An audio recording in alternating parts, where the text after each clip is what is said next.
I'm joking. Okay, we're going to go on and get started. If I can have your attention, please. My name is Dorothy Pierce, and I am the president of the Concerned DeSoto Citizens. I want to welcome you and thank you for attending this 2025 DeSoto Candidate Forum. And this forum is co-hosted by Concerned DeSoto Citizens and the DeSoto Area Chamber.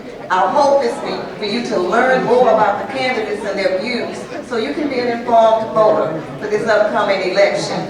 Now I'd like to ask the president of the DeSoto Area Chamber, Courtney Beauregard, to come up to the stage with her greeting. Good evening, everyone. My name is Courtney Beauregard, as Ms. Dorothy stated. I'm the president of the DeSoto Chamber of Commerce.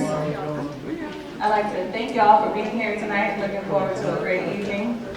So for tonight's agenda, we will have the first half of the night forum be for place 3 and place 5 candidates running for DeSoto City Council. The second half of the night will be for the mayoral candidates. As a preface, is it preface or preface?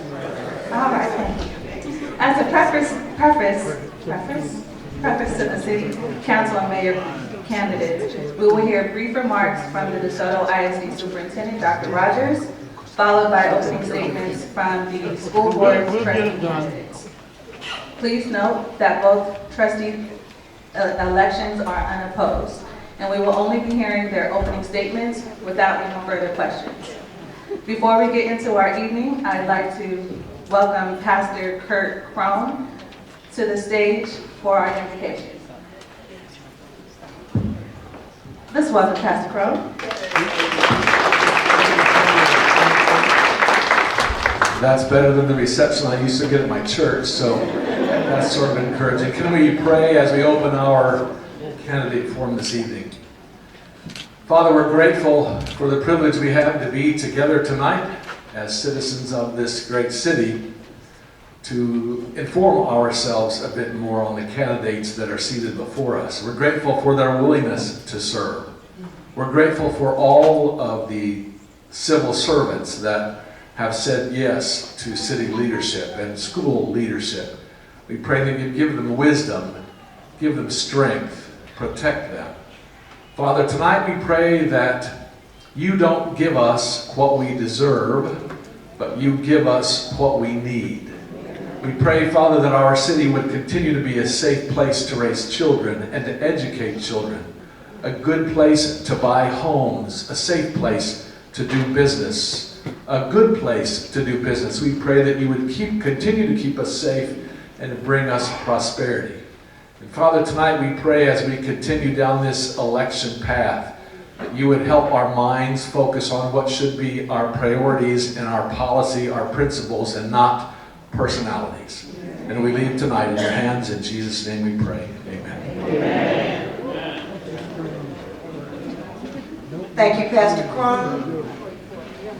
Our last order of business before we get started is to introduce our moderators and timekeeper for this evening. Our lead moderator for the evening is the Honorable Judge Vonda Bailey. Okay? Judge Bailey is a judge for the 255th District Court in Dallas County. Judge Bailey has received numerous awards for her leadership and professional experience, including the 2019 Attorney of the Year by the Texas Southern University Dallas Alumni Chapter, the Honorable Ron White Award from the Dallas NAACP, and the Doretha N. Hornbuckle Business Entrepreneur Award, just to name a few. Judge Bailey holds a law degree from the Thurgood Marshall School of Law at Texas Southern University. She is married with 2 children, and she is an active community member and volunteer. Please help us in welcoming our moderator, Judge Vonda Bailey. Our student moderator is DeSoto High School's own Josiah Walker. Josiah is the current senior class president for DeSoto High School, as well as captain of the baseball team. Josiah plans to go to the University of Texas at Arlington to major in mechanical engineering, while possibly continuing his baseball career. He is a natural leader who understands the importance of hard work, communication, and accountability. Please help us welcome our student moderator, Josiah Walker.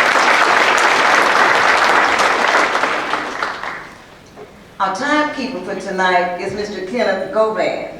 Here you are. Mr. Govan is the area manager of community and customer operation for Encore.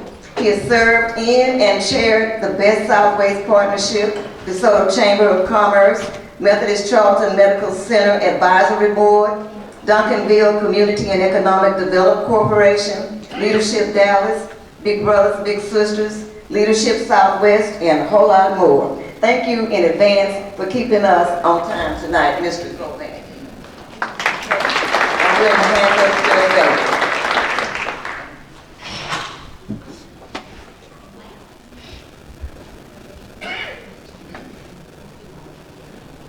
Good evening. Now I know you all can do better than that. This is DeSoto. Good evening.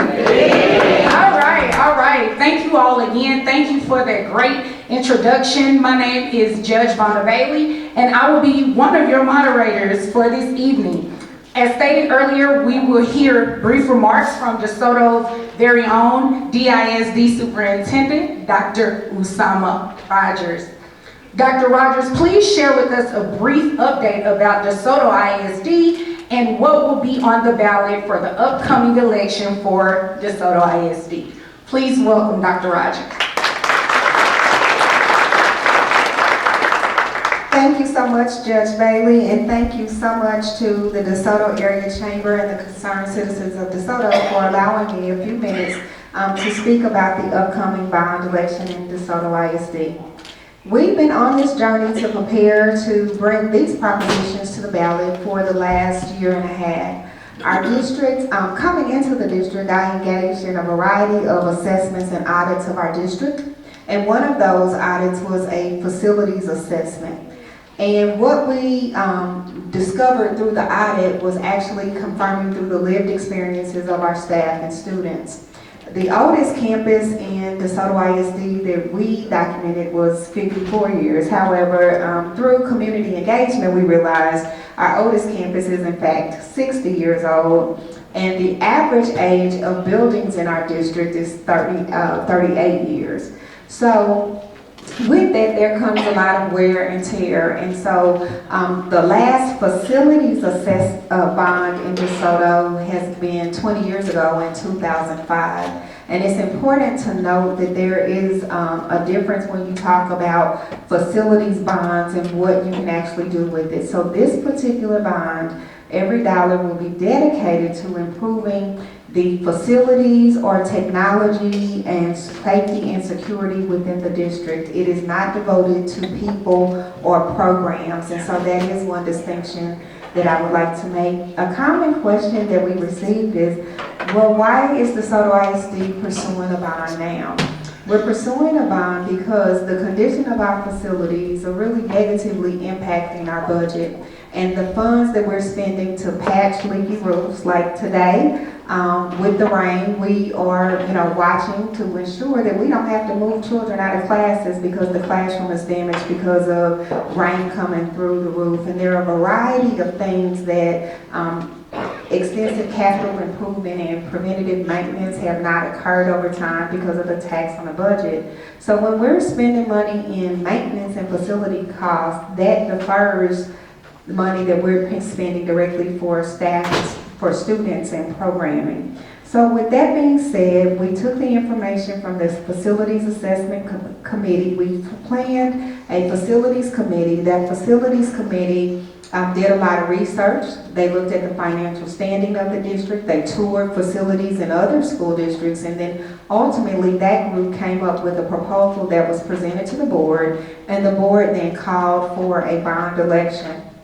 The proposals on the bond total $199,855,000. And people have asked, well, why did you all call for a bond so extensively? And the reality is the needs that we have far exceed the dollar ask. However, we prioritize putting together a plan that will address the vast majority of the facilities that contain our staff and students.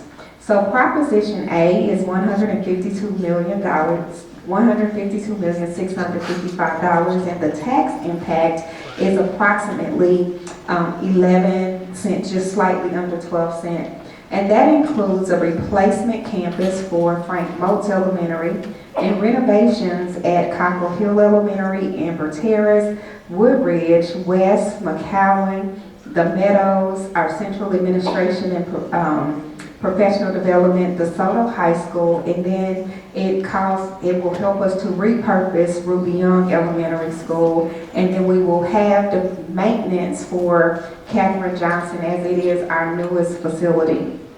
Proposition B is one that we get a lot of questions about, and that is for our student facilities as it relates to athletics. So it will include renovations and repairs to our baseball fields, our soccer fields, our tennis courts. It will also include a replacement to our field house.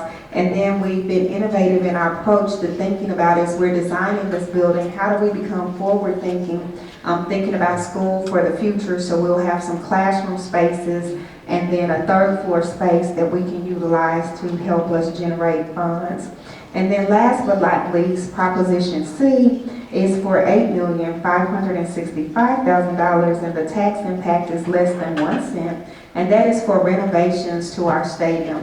It will include a replacement of our track, and the current condition of our track is one of such that next year we will not be able to utilize our track just due to the wear and tear and the injury it's causing our student athletes.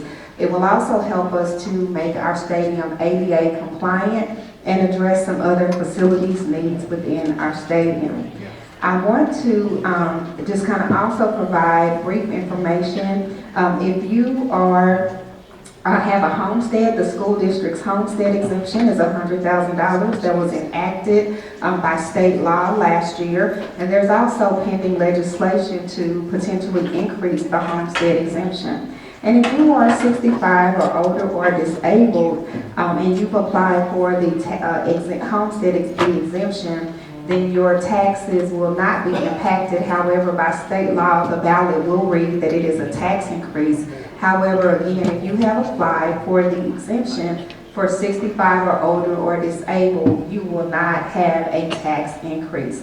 We have a variety of opportunities to get more information about our bond if you visit DeSotoISDbond.com or follow us on social media platforms. We have lots of information. Additionally, on April the 12th and April the 24th, we will have bus tours if you would like to come and visit our facilities, because as a district, we do a good job of making them look good on the outside because we know the importance of having a nice curb appeal, but we will welcome you to come inside our schools so that you can understand the lived experience of our staff and students and why the district has called for a bond at this time. Thank you so much.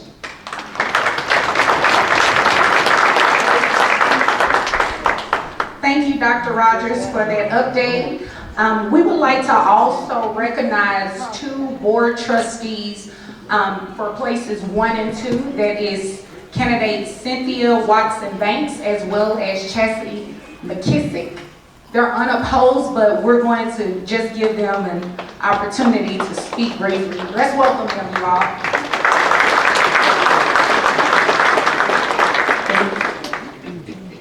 Thank you so much for allowing me to be here. As it has been stated, I do not have an opponent, thank the Lord. But I do want to take an opportunity to ensure that I'm able to get out in front of the community as much as possible so that you can become familiar with who is serving your district, who is leading the students of DeSoto ISD. So again, my name is Chastity McKissick. I currently serve as our president for our school board. This is ending, of course, my 3rd year of my 1st term. Just to give you a little context and background about myself, I am an alum of DeSoto. I graduated in 2001. I'm also a parent of a graduate. My son graduated in 2018. I'm a wife of a graduate of 2019 and a previous employee from 2016 to 2021.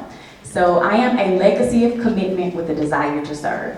I ran on the platform of the 3 E's for DeSoto ISD: excellence in academics, engaging the community, and elevating student voice. So I still strongly believe in those 3 E's for DeSoto ISD. And just to give you a little more information about the successes that we've had on the board in DeSoto, is over the last 3 years, we've grown a lot with our students in academics, athletics, and in the arts. So to give you an overview, so one of our first successes with me joining the board is we were able to remove our conservator, a TA appointed conservator that was assigned to the district in 2020. So we worked closely with the conservator to improve many areas across the district, such as governance, finance, and many other areas as far as leading. So we were able to get our conservator gone, so congratulations to us in DeSoto ISD. And as a result, we have great systems and processes around our finances. We've definitely improved our finances, which also has led us to our last year of our repayment to TEA. Yes, I know, yes, we're doing great things. So this year we will be making our last $6 million payment, so that does free up additional funds for us to be able to use for different programming and things within our schools. And lastly, I'm proud to announce that as a board, we have approved the purchase of iReady. So if you are a parent, I hope that you have had your scholar engaged in the iReady platform, because we are seeing great improvement and great results from our students implementing that program. So I would lastly like to invite everyone to come to our monthly meetings. We do have 2 meetings a month. The first meeting is the 3rd Monday of every month, and that is our progress monitoring meeting. So if you ever want to hear about the great things we're doing academically, the systems that we're using, how we're responding to the data, we also do student celebrations. So every 3rd Monday, we're honoring a different set of students based off of their progress and achievement across the district. And then last, our meeting on the 4th Monday is where we handle the business. So we do all the other things related to the successes of our district. So again, my name is Chastity McKissick. A legacy of commitment with a desire to serve. You will see me on the ballot, so I hope you press that button for me to be able to come back and serve our community for the next 3 years. So thank you so much for your time.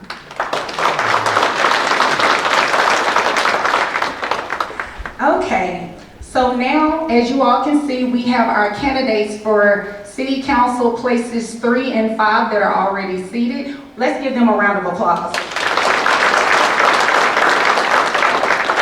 Thank you all for being here tonight. As a note to our audience, none of the questions that Mr. Walker and I were provided were previously given to the candidates. This will actually be their first time hearing the questions. We did have an opportunity, the planning committee actually, they received submissions from a number of you that are probably sitting in this room with proposed questions to the candidates that you will soon hear from. And those questions, not all of them will be asked, but a number of them were taken into consideration, and that's the questions that they will be answering. Please make sure that you silence all cell phones, if possible.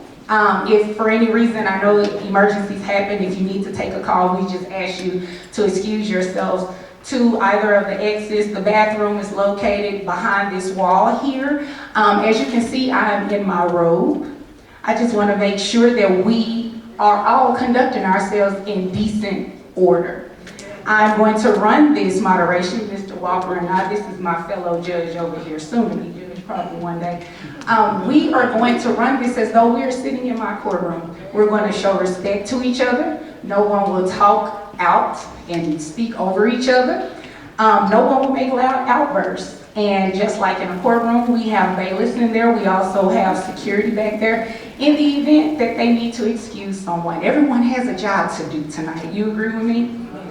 All right. So I'm going to pass it over to Mr. Walker. Now I will go over the rules. Each candidate will make an initial 1.5 minute opening statement in alphabetical order of last name.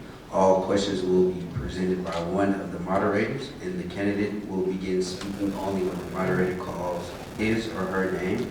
Each candidate will be permitted 1 minute to answer questions.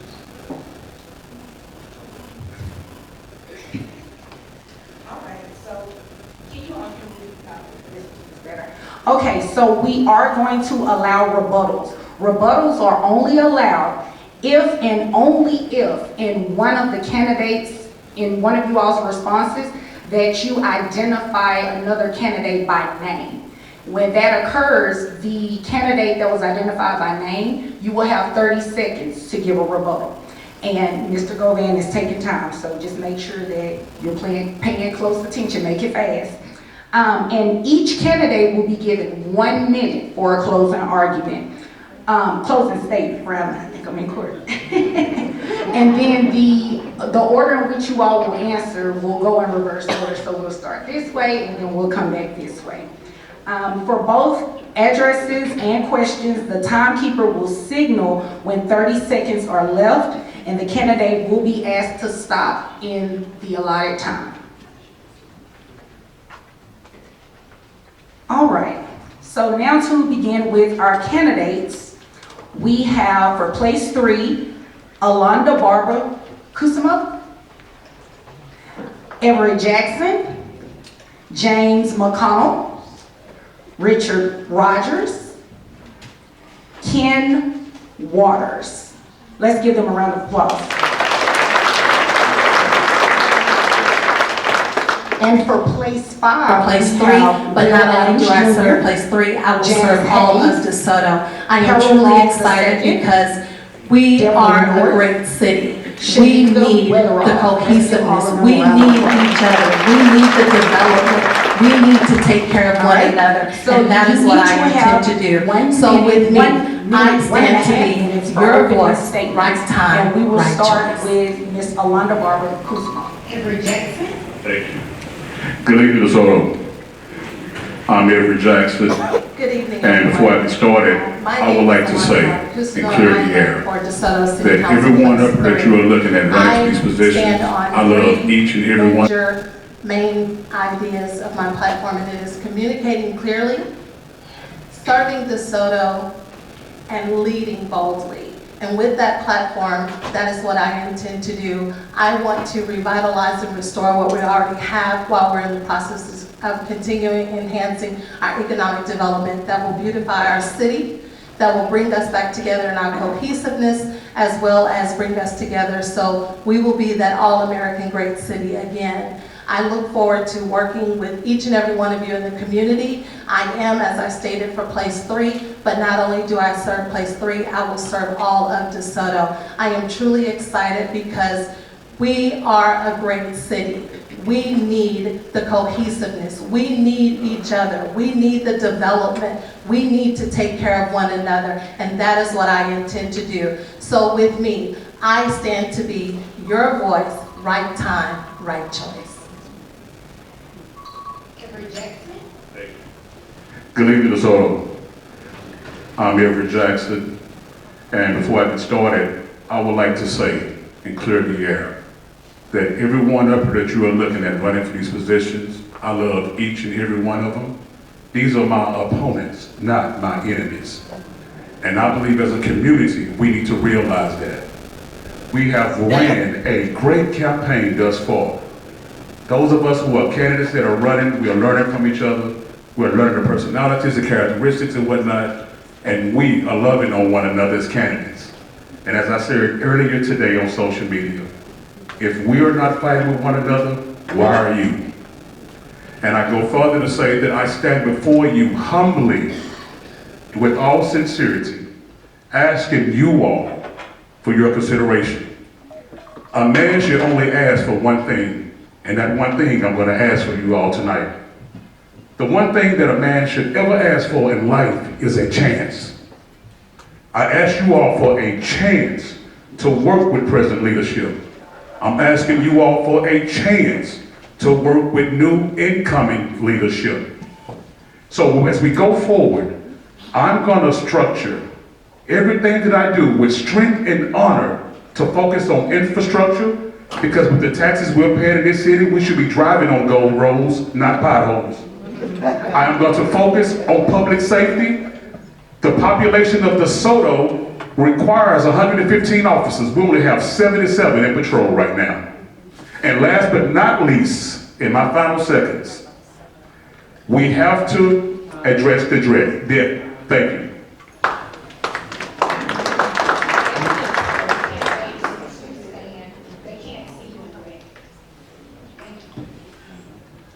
Beautiful DeSoto, how are you today? I am Commissioner James McConnell. I'm running for DeSoto Council Place 3. I've been in DeSoto now going on 23 years. I am a resident that cares about DeSoto. I've been a part of the city for a while now.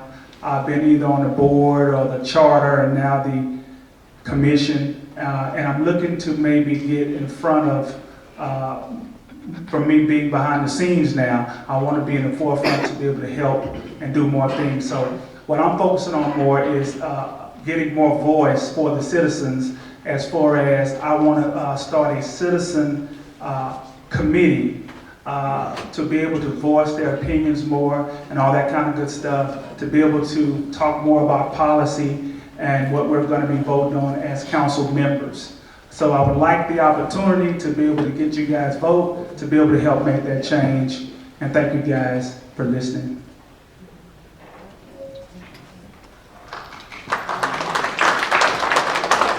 Thank you, James, and good evening, DeSoto. My name is Richard Rogers, and I moved to DeSoto in 1979. I'm a 1982 graduate of DeSoto High School. And except for the few years that I left to go off to college and married my wife Andrea, then I came back here, I have been a resident of DeSoto. I have seen this city change a lot over the years, a lot. Matter of fact, we are sitting in, I think, what used to be a dime store here. So a lot of things have changed in this city.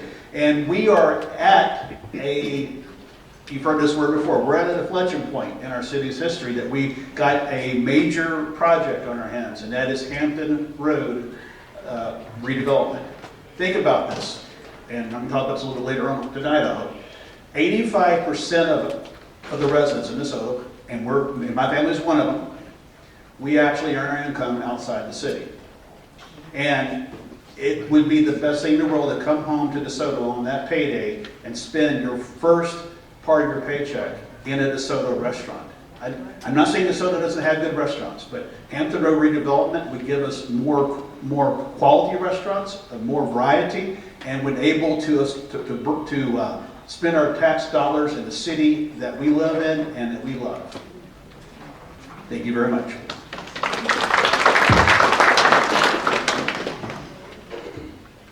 First off, good to see you, Honorable Bluebonnet. My name is Ken Waters. I've been actively involved in DeSoto 20 plus years. I'm currently the president of the DeSoto Citizens Fire Academy Alumni Association. You're a member as well? Well, not the alumni, pay your dues. Anyway. So anyway, I'm also the director of the Community Emergency Response Team. So if you're interested in that. I'm also part of the DeSoto Citizens Police Academy Alumni Association. I help with the membership committee. So if any of y'all need information on that. Anyway, talk to me. Anyway, but my three main focuses, y'all, is economic development.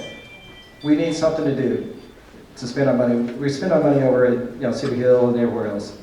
But my 3 points are: we want to bring in commercial development, so commercial businesses, so you can have restaurants, you can have shopping and entertainment. But anyway, it'll get us revenue, so we can lower the taxes for you all, keep those taxes low. And then also I want to focus on public safety as well, so to fully fund the police and the fire department. So I ask for your vote.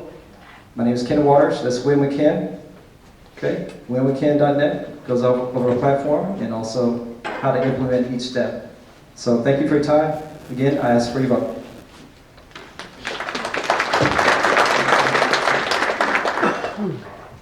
Excuse me if you can't hear me.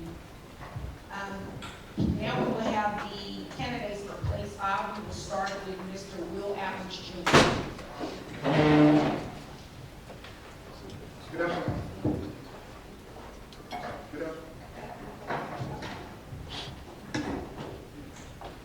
Good evening, everyone. My name is Willie Adams Jr. For over 20 years, I've called DeSoto my home. I'm not running to be another voice here, but I'm actually running to be an example, a representative of our community. I currently serve as the Vice President for the DeSoto Cultural Arts Foundation. I've witnessed the power of collaboration, creativity, and community pride. See, we're at an inflection point. You're going to hear that a lot tonight. We're at a crossroads. Our community, it's talking about taxes. It's talking about the rise in our debt. It's talking about the decline in services. While new developments are going up, infrastructure lags behind. And while decisions are made, residents are feeling left out of the decision-making process.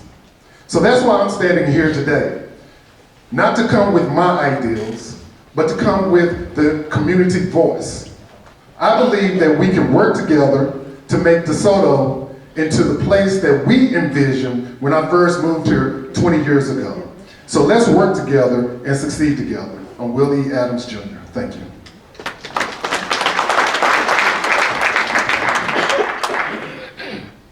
Good afternoon, good evening. My name is Janice Hayes.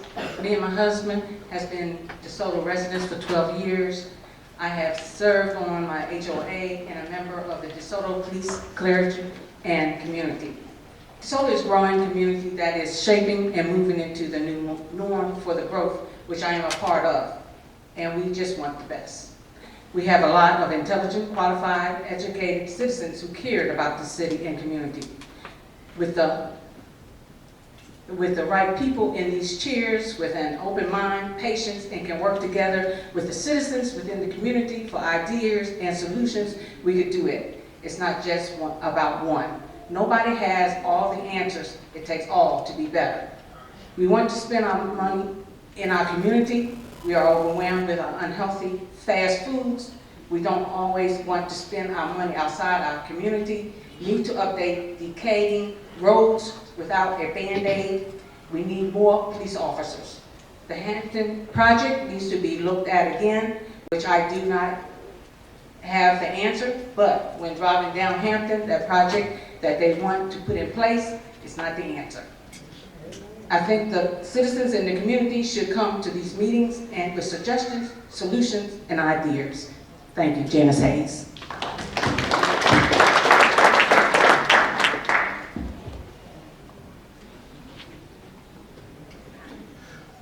Hello, I'm Harold Long III, and I'm running for City Council, Place 5. I was raised here, and as a current husband and father, I understand the challenges and hopes that we all share. I want to see DeSoto thrive. I want to see more retail and restaurants, and I want to ensure safe communities, not just for my kids, but also yours as well. I really want to make sure our city government listens to our citizens. That is the number one most important thing to me, because without you all, this doesn't work. And I've spent the last 15 years building teams, bringing people together, and doing those types of things, and I would like to be able to bring that same kind of energy to DeSoto as well. I'm just a neighbor who cares at the end of the day. And this is home, and I'm committed to its future. I thank you guys for your time.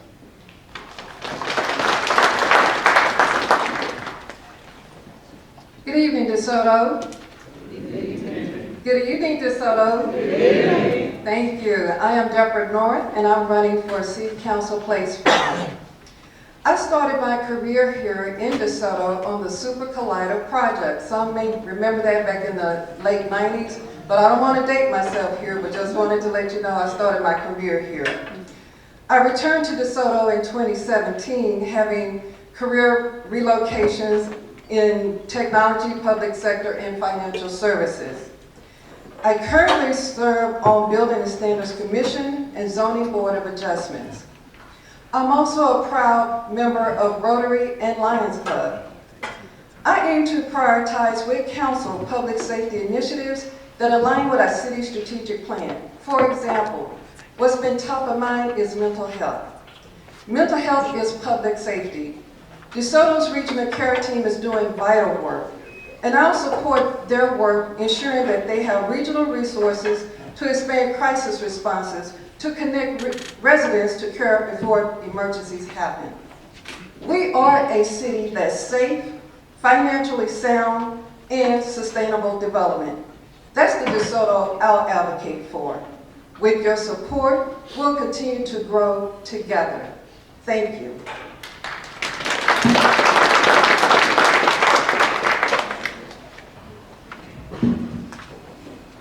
Good evening, DeSoto. And thank you all for joining us on tonight. My name is Shanika Weatherall, and I am honored to stand before you on tonight as a candidate for the City of DeSoto, Place 5. I've had the opportunity to faithfully serve this community as a pastor, as a business owner, and as a dedicated volunteer in our local schools, in our senior living centers, and just doing outreach throughout the city as a whole.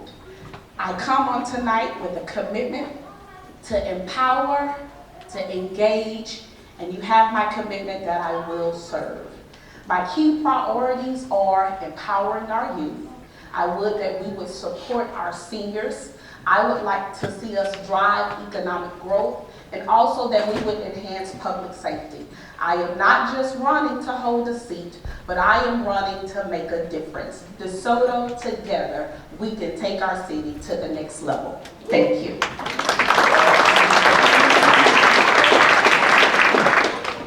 Thank you to all the candidates. So the first question is for our Place 5 candidates. What do you believe are the city's greatest strengths, and how do you plan to build on them? We will start with Ms. Janice Hayes, and then Harold Long, Shanika Weatherall, Mr. Will Adams Jr., and end with Deborah Newman. The greatest strength in the city is the people, the citizens. If we come together, we can make this, we can put our name on the map. So I think that we all, like I said before, we all come together as citizens, because it takes more than one person to make this work. And I know that there is ideas, there's solutions out there that we can use to make this a better city.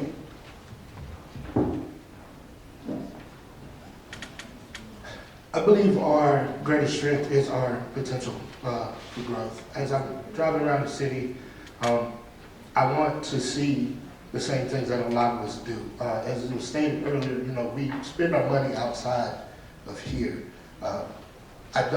That's not something that's necessarily that I want to continue doing. DeSoto should be something which should be our first option and not our last option. Again, Hampton Road, I see the potential in it. I'm not totally opposed to it. But also I'm open to, I don't feel like we can just close ourselves off to any viable growth initiative that could bring additional economic power to DeSoto.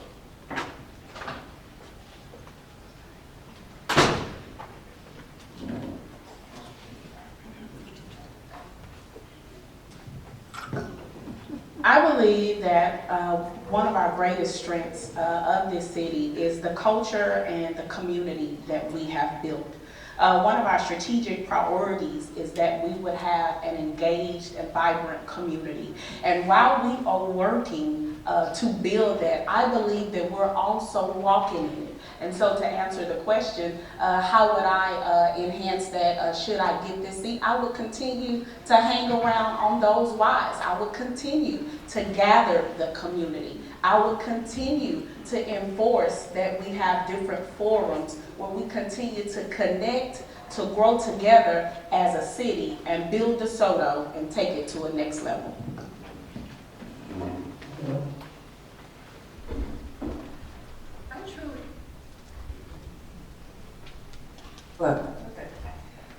I truly believe that we focus on what is currently working. I would advocate strengthening existing services and programs that deliver results while identifying new opportunities or new initiatives that serve our residents without adding additional cost.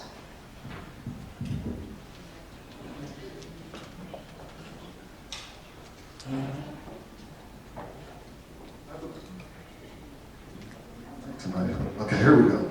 Our greatest strength is our location. One thing that I talk about a lot is the retail leakage that DeSoto experiences. All of these cities that are around us, they don't come to DeSoto to spend their money.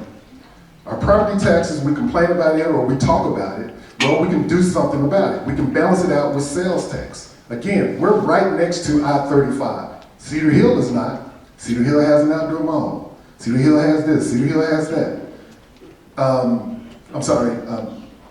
Mansfield, well, they're off on the road. But the bottom line is that I really believe that it's the retail leakage that we have to stop. And one way to do that is through economic development. We need to invest in our local businesses. We need to provide young entrepreneurs with the opportunities and resources to reach their dreams.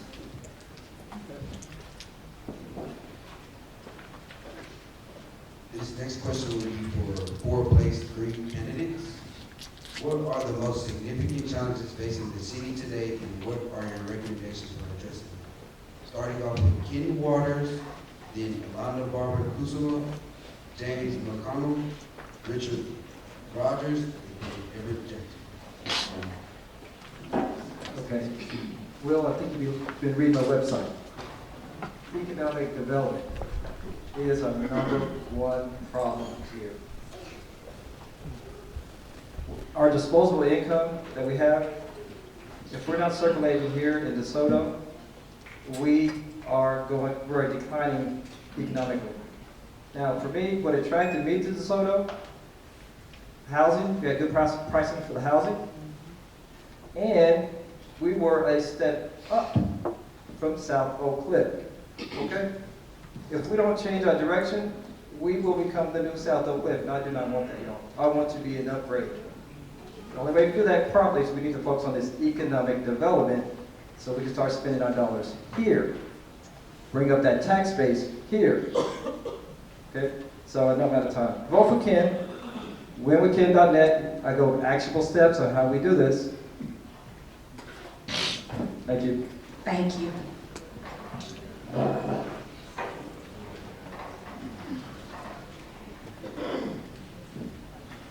Thank you.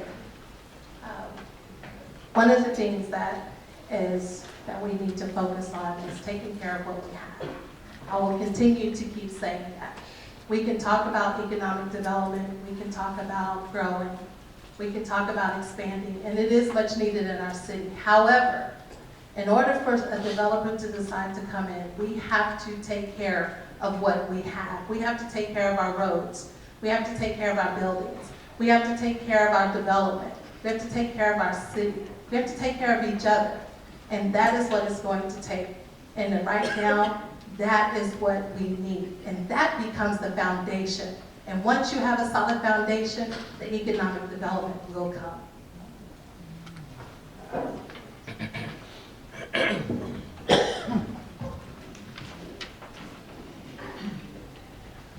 Okay, I think what we need to focus on is a word I love to talk about in business as well, collaboration. I think we could collaborate better as a city, collaborate better as citizens to be able to come up with answers and all that good stuff. Just like the mayor has council members to help her come up with stuff, just like if you go to the President of the United States, he has a cabinet and advisors. So same thing here. As a community and citizens, let's come together with that voice to be able to come up with better decisions, because when you mastermind, that's what I call it, masterminding as a city, we're able to break through and come up with the right answer. Not necessarily one person's answer, but the collective answer. Thank you.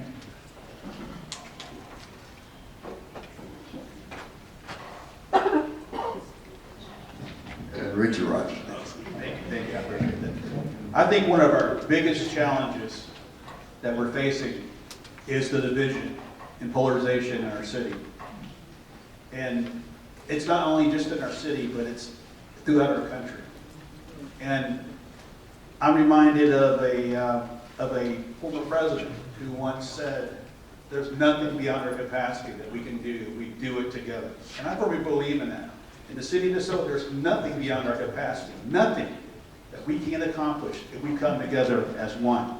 And the other challenge I think we're facing is our growth. And coming together with that growth is being prepared for that growth, being prepared for it. And that is getting our public safety ready, having additional fire stations built in the northern and southern sides of our city. Being proactive, so when those developments spring up in the northern and southern side of the community, we're ready on day one, not 2 years down the road.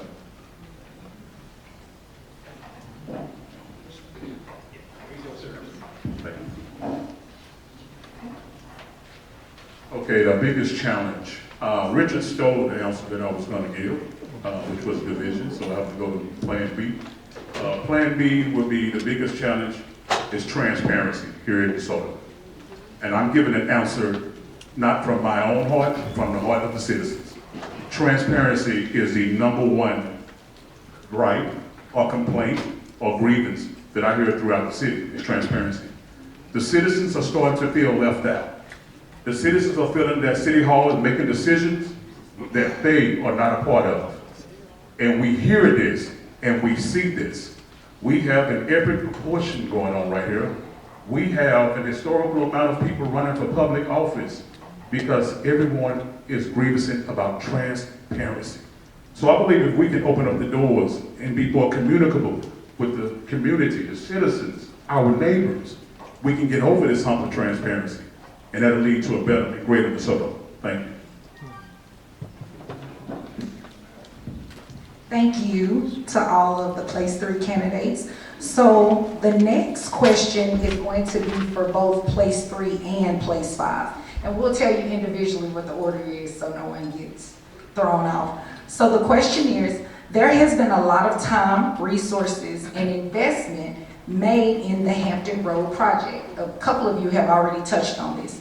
Please explain your position on the project and specifically share whether you would A, continue funding the project as is, B, only continue funding if major changes are made, or C, abandon the project completely and focus efforts elsewhere.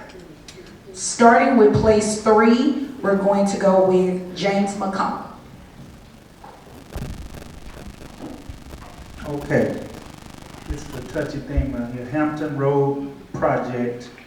I would go with B, only continue funding if major changes.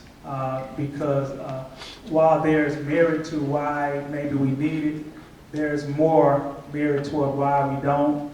But I don't believe scrapping it is the answer. I believe not even tweaking it, but maybe overhauling it to where it's not gonna hurt so many people. So that's my answer. Thank you. Next we have Everett Jackson. That's my counterpart. James McConnell said this is a touchy subject. But as DeSoto know, I've made no qualms about it, no contradictions, and I have not been dubious in my speech. I'm completely 100% against the Hampton Road project. And my reasons being is because the citizens didn't say do it. It's really that simple. With me, I believe in building according to the desires of the citizens. If we are going to take upon a purchase on our backs that's going to add to our taxes and whatnot, I should at least have a say-so in what I'm paying for. So at this moment, halt the Hampton Road project completely. And until the citizens say build, it will not be built. Thank you. Thank you. Next we will have Ms. Alonda Barber Kusama. In regards to the Hampton Road project, I would choose C, focus elsewhere. My choice and reasoning for it is because there are 21 homes that will be impacted by it. Whether it's today, whether it's 10 years, whether it's 20 years, there are 21 homes that will be impacted by it, that will be affected by it. So for me, it is focus elsewhere. We have other landscapes, we have other development that we can actually do. There's already works off the 35. Let's focus on that. Let's put the halt. Let's not make Hampton Road a pause and an incident to where it becomes what we almost had to experience with the Aquatic Center, and that was not having enough money to fund the project. Thank you. Next we'll have Richard Rogers. Thank you very much. And as I talk about in the opening statement about Hampton Road, I'm 100% behind Hampton Road redevelopment. It is the economic engine. It is the future of our city. Again, like I stated, think about the potential that this redevelopment of Hampton Road has for our city. I've talked about 85% of us who earn our incomes outside town. We can now come back to our hometowns in the evening and spend that first part of our paycheck in our hometown of DeSoto, Texas. I think that is so important. Now, could there be changes? Absolutely. And I've heard a few people talk about the changes they would like to have on the campaign trail. Yes, there could be changes and modifications, but Hampton Road is our main street in this community. If you go to any other community, their main street is what is their city. It's what's their city. And so I want to see Hampton Road be the signature of our city. Thank you. Ken Waters. I think we need a master plan. We need to take note from Cedar Hill. They have a master plan. Because I think we need to modify some changes to this Hampton Road project. I'm all for economic development, okay, don't get me wrong, I am. I just think we need to modify it a little bit because we need economic development in different areas as well, especially I-35. We will get the most bang for our buck in I-35, but I get it, we're already starting in Hampton Road. But I think it needs to be modified a little bit because we need the maximum return on our investment. We're running out of land, so we cannot be like doing things that are not going to get us the maximum return on our investment. Okay, and people are not going to go from 35 to drive on into Hampton to do stuff. They're going to do it right off the highway. Start there, then you build out from there. But I'm not saying I'm against Hampton Road. I just think we need to look at it a little bit more and modify it. And also do other developments around the city, especially I-35, in my opinion. Now, Thank you. For place 5, same question. We'll start with Deborah North.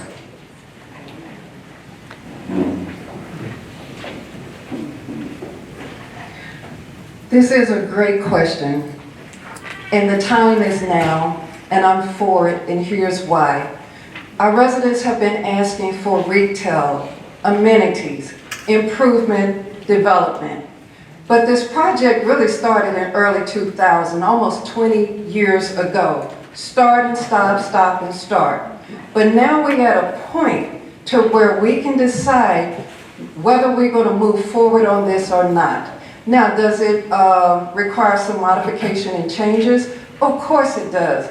And I'm also glad that council is taking the time to be thorough about this, because once this project starts, we want to make sure it's done right, within budget, and on time.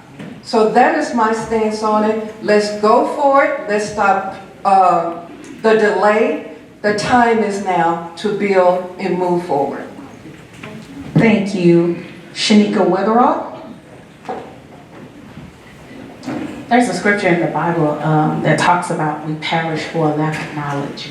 And one thing that I would like to see is those that question this project to get a deeper knowledge on it. My personal stance is I'm totally for it. I believe that this will be very beneficial to our city, currently and long term. I believe that it'll be better for economic growth. I believe that the revisions that will be made there to the roads and things of that nature will also protect our future. So I am for the Hampton project. Thank you. Will Adams Jr.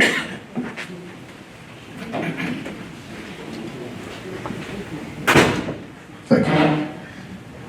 I'm not for the Hampton Road project.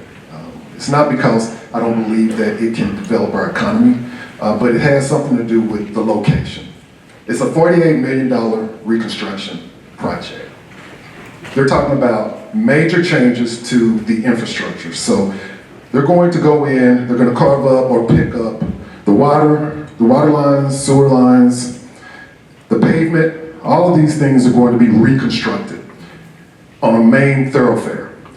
So what's going to happen? Traffic is going to go to these other streets. We are already living in a city that's overcrowded. Traffic congestion is only going to make it worse. I'm not saying that we do not need to build out our economy through commercial developments, but there's a different location. And Ken, stop looking at my website, man. I know you're going to We Will for DeSoto because we're talking about the same things. I-35, I think that's the place that we need to build. Thank you. Harold Long. I would go for B. I do believe in Hampton Road project. I don't necessarily believe in all the aspects of it. I do believe there could be some changes that could be made that we could still see the benefit of the reconstruction. I also feel like why can't we have both? Why can't we have the development along I-35? Why can't we also revitalize the center of our town as well? Those are two things that over the last several weeks that I've kind of fought back and forth with myself with. And so I know a lot of you are doing the same thing. So it's one of those, I am for Hampton Road in a certain aspect. I don't believe in the displacement of any current residents, but I do believe we can get to where we want to go and get to where it needs to be without having to fully overhaul everything. Thank you. Thank you. Janice Hayes.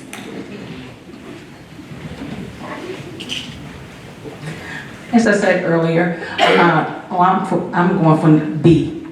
I think we need to take it back to the table and relook it over as our citizens and our community, if they have any ideas or suggestions that they would like to see.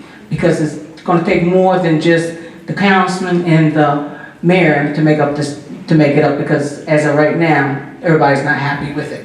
So I think we need to take it back to the community, back to the citizens, and put it back on the table again. And I ask that the community and the citizens please come out with with your solutions and ideas to the meetings. Thank you from candidate place 5. This next question will be for place 3 candidates. A common theme among many of you has been the need for economic development and the need for business growth in the city.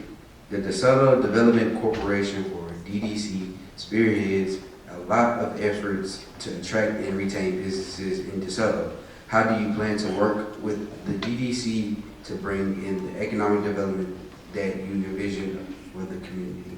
Starting with candidate Richard Rogers.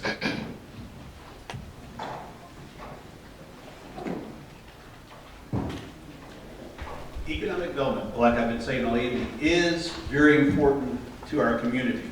And when our economic development team goes out to these trade shows and conventions, they're showcasing the city of DeSoto. They're showcasing the city to potential franchise owners and potential businesses that come into our city. One of the things that I would like for us, again, gets back to the infrastructure in our city. We need to get our infrastructure in place and get our city beautified. One of the things I'm part of is to keep such a beautiful board. We get our city, it's not a city, but if we get our city really, really nice looking and really looking good, that can actually be a good selling point for the economic development. If you think about it, it was about a couple of years ago when I was flying down to Austin. Next, we'll have candidate Ken Waters. I'm glad you brought this up. The DeSoto Economic Corporation, their job is to attract new businesses. The Chamber of Commerce needs to be fully funded. Is that right, Courtney? Where are you underfunded? Planning and zoning. This needs to be a three-part trifecta, fully funded. Bring in these businesses. The Chamber of Commerce service the businesses. Planning and zoning, they need to let Chamber of Commerce know as well. But if you go on my website, you'll see we have to fully fund these 3. That's the only way you can have economic development properly. That's another reason we don't have a lot of economic development here, because the Chamber of Commerce is not serviced correctly. Put them back under the city, so they don't have to pay $5,000 in rent every month or whatever they're paying. Okay, let them do the job. They need to be fully funded, fully staffed, for this to work correctly with economic development. Send your ideas at twowhenwecan@gmail.com. Y'all have more ideas than we do. We have the citizens that have their I'll pick out the good ones once a month. Next, we'll have candidate Everett Jackson. This question could have came at a better time. Being at DeSoto at this point in time, we truly have no anchor tenants for retail right now. The only anchor tenant that we can hang our hat on is Walmart. We've lost Big Lots. We've lost Albertsons. We've lost Bills. Who's next? Who's next? At this point, we need to be very aggressive at attracting an anchor tenant to bring retail sales tax back to DeSoto. And we can't be fearful about going aggressively to bring in a strong name business. I believe in the term, you build it, they will come. They will come. So if we can go after some retail that will anchor in our sales tax dollars, I believe DeSoto will be just fine. But we have to go after it aggressively. Thank you. We'll have candidate James McConnell. You said it perfectly, my friend. You said it perfectly. So we need to go out, come together as citizens and a team and council and go speak with what he just said. But I'm not just talking about an anchor. I mean even go to fine dining, because we have a lot of fast food places here. We need more fine dining. We need more. As a matter of fact, as we come together in a collaboration, think about the things that you go out to spend your money on. Anything that is, most likely is not going to be in the city. So that means go and talk to those businesses that are in those different places and see if you can get those businesses here in DeSoto. So I think that's one way, but do it as a group, as citizens, and as a collaboration with the city. Let's do it. Thank you. We'll lastly have candidate Amanda Barber Kusu. With the DDC, we need to ask why the businesses aren't coming. We have developers who want to develop. We have developers who have developed. But when it comes to expanding our retail, we don't know why they're not choosing to come. So I would work with the DDC to get the why. Because once we get the why, then maybe it is correct with what Mr. Richards said, is beautifying our city, which is what I stand on. We have to take care of what we have. And then, in addition to that, we do have to be aggressive, as Mr. Jackson has said. But more importantly, we have to know why. It has been years that no one has decided to come along 35, put anything that's for family friendly or anything for our community, and yet we're still struggling with the possibility of we might have developers who want to develop. It's time to change. Thank you all. So this next question is for all of the Place 5 candidates. Some in the community have expressed concerns about the amount of debt the city is taking on for development. How would you balance the investments needed to spur growth with the amount of debt our city should hold? We will start with Shanika Weatherall.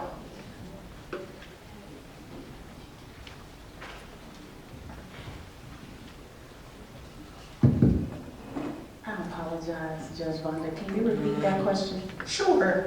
Some in the community have expressed concerns about the amount of debt the city is taking on for development. How would you balance the investments needed to spur growth with the amount of debt our city should hold?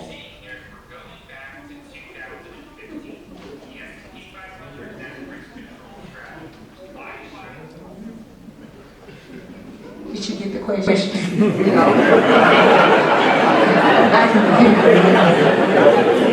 Order in the court. Okay. Some in the community have expressed concerns about the amount of debt the city is taking on for development. how would you balance the investments needed to spur growth with the amount of debt our city should hold? Well, first I would probably see if we could have an audit, to review some of the current debt that we do have. I think it would be good to kind of weigh in on if we have any efficiencies. And I think that with my team, my council, I'm big on not a one-man show. I think that it should be a team effort to gather and discuss this to see how we could weigh some of the debt off. Thank you. Next, Will Adams Jr.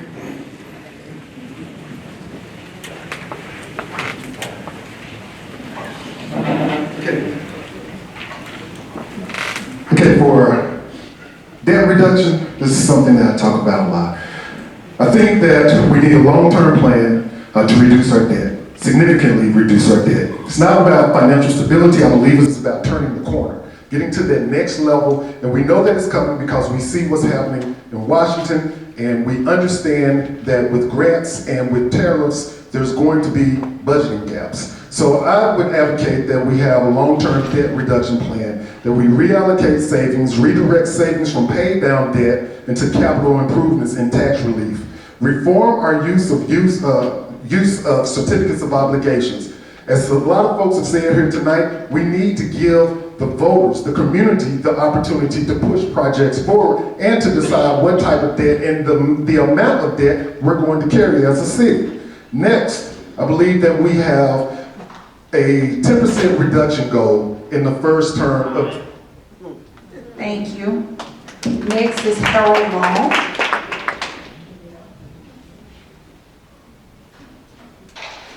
When it comes to debt, we've been told we're fine financially. So with that being said, I would want to see that on paper. And by that I mean, we should ask our city representatives to be able to put that plan out 5 to 10 years. What do those payments look like? Let's not include any extra economic development because we don't have that right now. Just current, what we have on the books and what we're going to be bringing in. Those are the types of moves and things like that. And I think it would, one, bring some calm to the people of the city, because now we can actually see what we owe and what we're going to be paying and how that's going to be paid. And then two, be able to help us plan going forward on what we are going to want to take on, any additional debt, do things of that nature. Thank you. Thank you. Janice Hayes.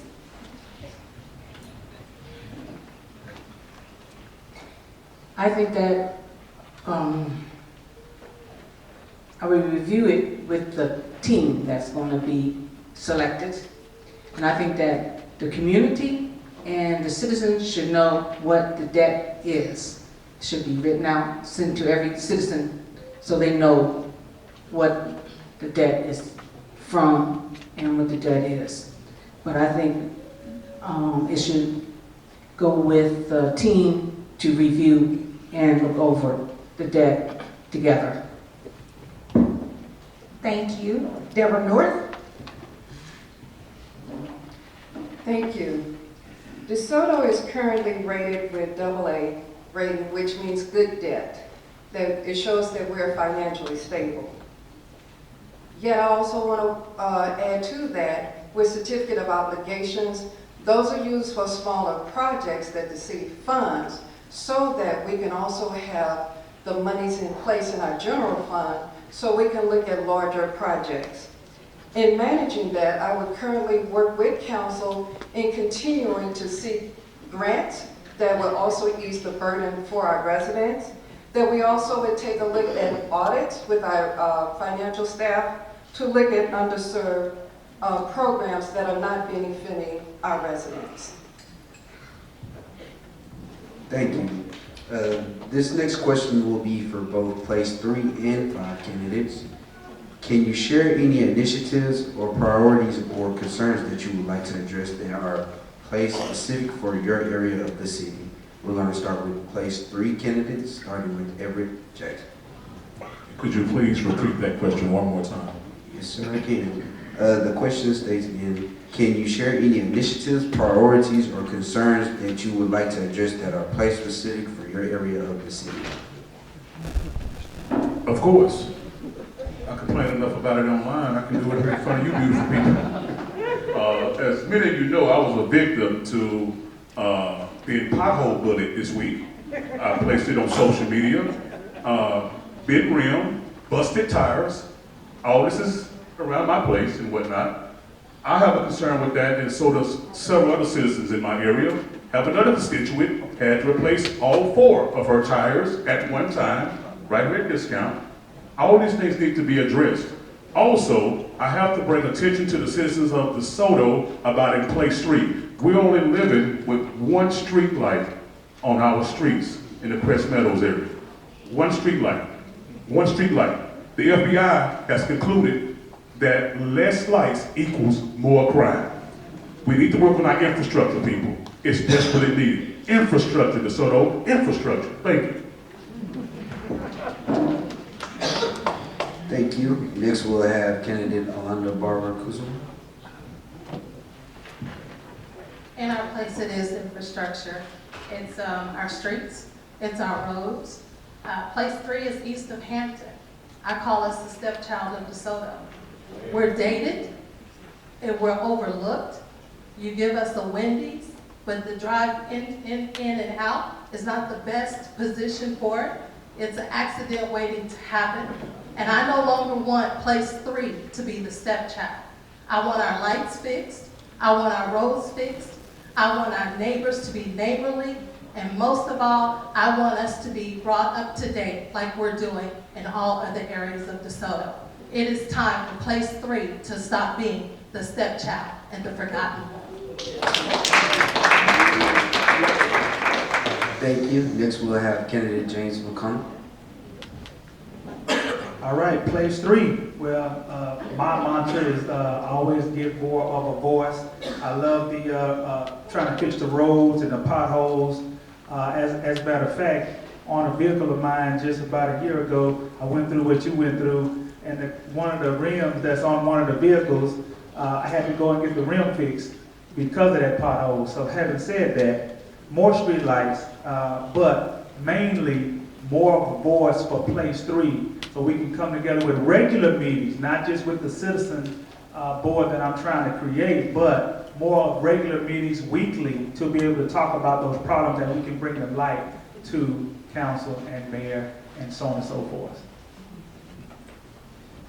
Thank you. Next, we'll have candidate Richard Rogers. Okay, I'm going to touch again on public safety. We've all talked about economic development and all this. But again, think about if you live in a side of town, north, south, east, or west, and you make a call into 911. In those critical minutes that it takes DFR to get out to your home. I had the chance to ride with Station 2 just a couple of years ago, actually. And we were on a call, and it took us almost 4 minutes to get to the south side of town to this call. I was thinking about if this was a critical call, I mean, they're all critical, but this was like a medical emergency, that 4 minutes can make the difference between life and death. So we need to expand, again, we need to expand our stations both in the northern side of town and in the southern side of town. Again, be proactive, be ahead of the growth, so when it comes, we're ready for it. Thank you. Next, we'll have candidate Ken Waters. Okay. You're correct, Amanda. We were kind of the stepchild, but we're the furthest east, y'all, to 35. The key here is 35. So the number one thing I think we need for 35 is to build up 35. Okay, you get, like I mentioned before, you get more tax revenue from your commercial businesses, right?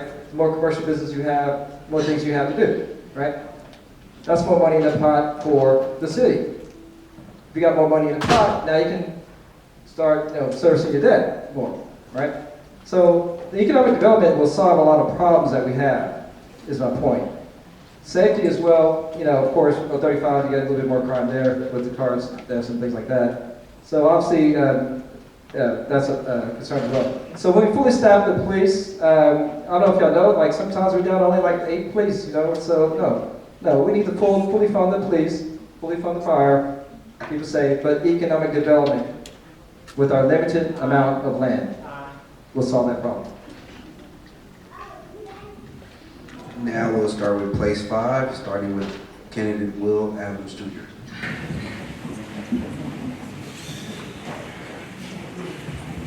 Thank you.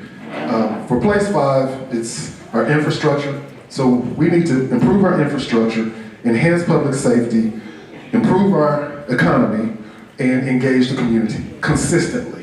I'm proud to be associated with a new business. Well, I'm not associated with them, but we partnered with the Greenhouse Wellness Center. It's a new business in place 5. And the reason I'm bringing them up is because they're taking a bet on us. And we need to take a bet on them. So that's part of the economic development. When it comes to infrastructure, we have an issue with overcrowding. We have one of the most dangerous intersections at Conquer Hill and Beltline. And part of the reason is that there's too much traffic going through there. We also need to enhance public safety. The short-term rentals is an issue, and we have to figure out a way to address it. Thank you. Next we'll have candidate Janice Hayes. Okay, I think, like I said before, like everybody else has said, we need to work on these roads, decaying roads. And when we talk about working on the roads, we don't want Band-Aids. We want the whole road redone and done correctly.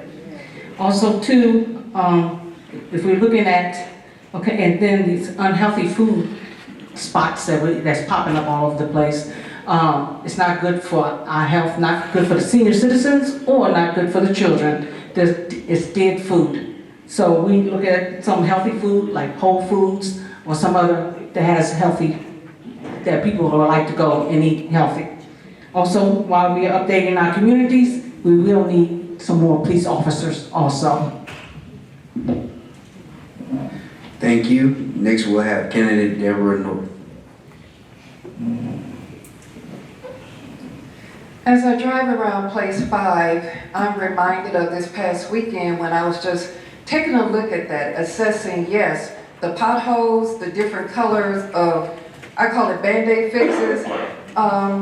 We need to take a look at better materials to support where we're not constantly making those repairs and spending money or throwing money that's wasted.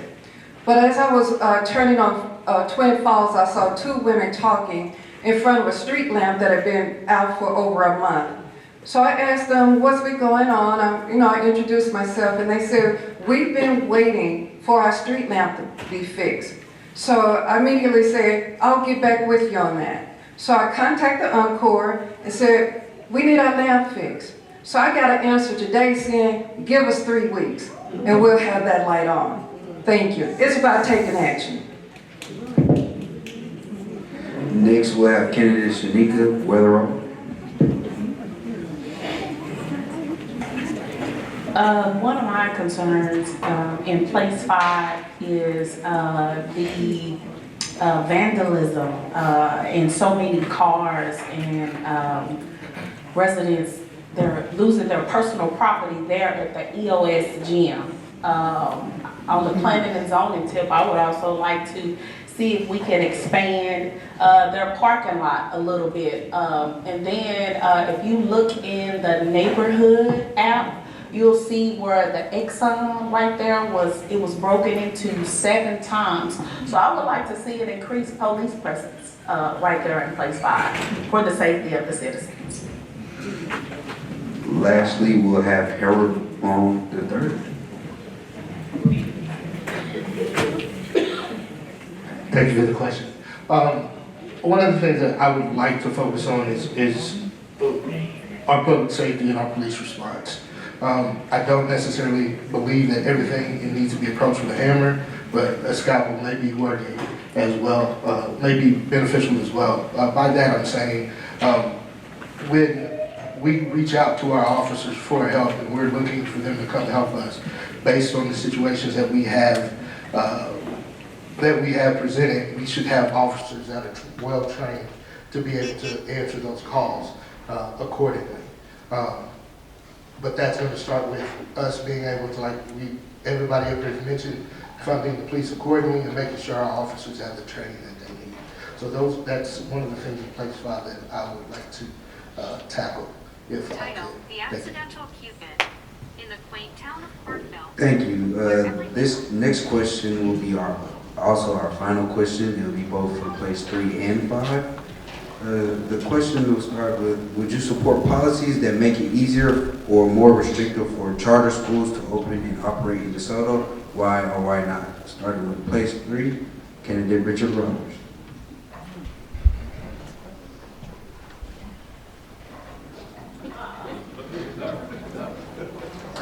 I was writing the question down there. So, my position on charter schools, quite simply, is this. I believe in school choice. I believe that parents have the right to send their child, their most prized possession, to the school that gives them the best chance to succeed. And if it's the ISD, if it's a charter school, the parents should have the choice.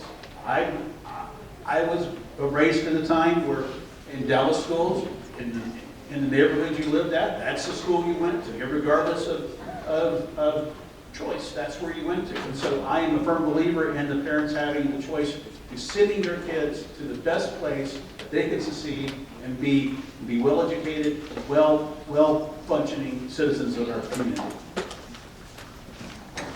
Thank you. Next we'll have candidate Armando Barber Kusum.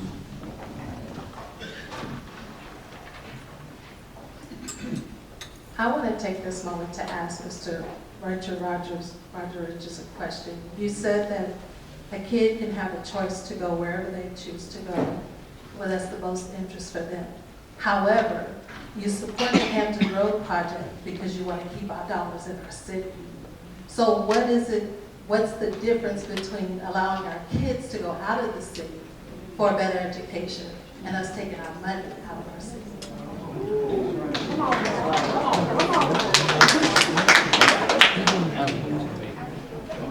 I just believe that we live in a country where we are free to choose. We're free to choose.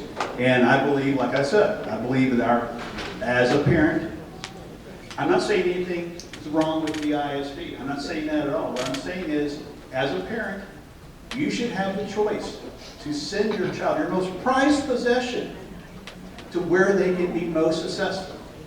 That's all I'm saying on that. We'll move on to the next candidate, James McCombs. Well, a charter school, so I kind of err on the side of both as far as a parent. You want to be able to send your kids to where you think is the best schools, yet all of my kids graduated from DeSoto High School, and so I believe that's good schooling too. I believe in our youth as far as we have to invest in our youth and allow them to become our leaders, because that's who our leaders are. So I believe DeSoto ISD and DeSoto schools are sufficient. Charter is too, so it just depends on the parent and where you think that you need to send your kid. Next we'll have candidate Everett Jackson. I too believe in the freedom of choice for your children. The most precious thing you can possess is children, and education is the greatest gift that you can give them. But I'll be remiss if I did not also say that I would actually restrain it at this time, or restrict it, because we have a new superintendent that has taken the helm of this ship, and so far, thus far, she has given us no reason to question her potential and where DeSoto ISD is going. So me believing in our new superintendent, whom we only have a sample size thus far of, but so far, DeSoto, that sample size is looking promising. So at this point, I would definitely restrict it. Let's give DeSoto ISD a chance, people. Let's give it a chance. Thank you. Next, we'll have candidate Ken Waters. What attracts new blood to the city, we need young families coming through here, right? Schools is one of the number one things that they're going to be looking at. We have to compete. I don't know if y'all know what's coming, but the Department of Education, you know, we can't rely on them, right? The state of Texas is about to pass the voucher thing. You're about to lose a lot of money from the schools if you don't get it together. Village Tech over here in Duncanville, I like the way they're doing it because they have a public school, but it's like a charter school, but it's a public school. We are in the right direction. We're up to a C now. We did get to a B and then eventually an A rating. Then the parents don't have a reason to put them into a charter because they're getting educated in the public school. We need to try to keep them in the public school as much as possible. We just need to up our game in the public school. And I'm glad we got the new superintendent on that to do that. So I think she's doing a great job so far. We just need to compete. Otherwise, it's going to decimate us if we don't compete. Thank you. Next, we'll start with place 5, starting with Shanika Weatherall.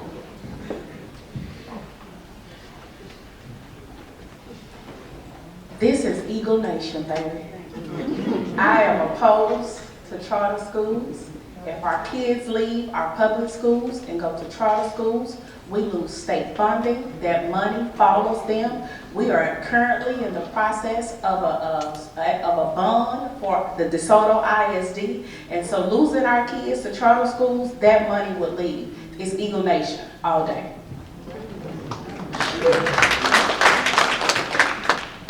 Thank you. Next, we'll have candidate Janice Hayes. Thank you. I too believe in school of choice. Coming from that era, from another city, state.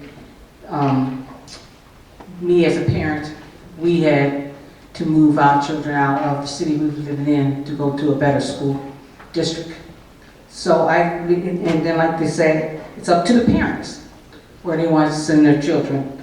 Also too, I know a lot of parents that are already here in DeSoto do not have their children in the DeSoto school district. They have took them out of the DeSoto district to another school. So when I got here, when we got here, DeSoto was the bomb. You heard about DeSoto High School, how they was doing. What happened?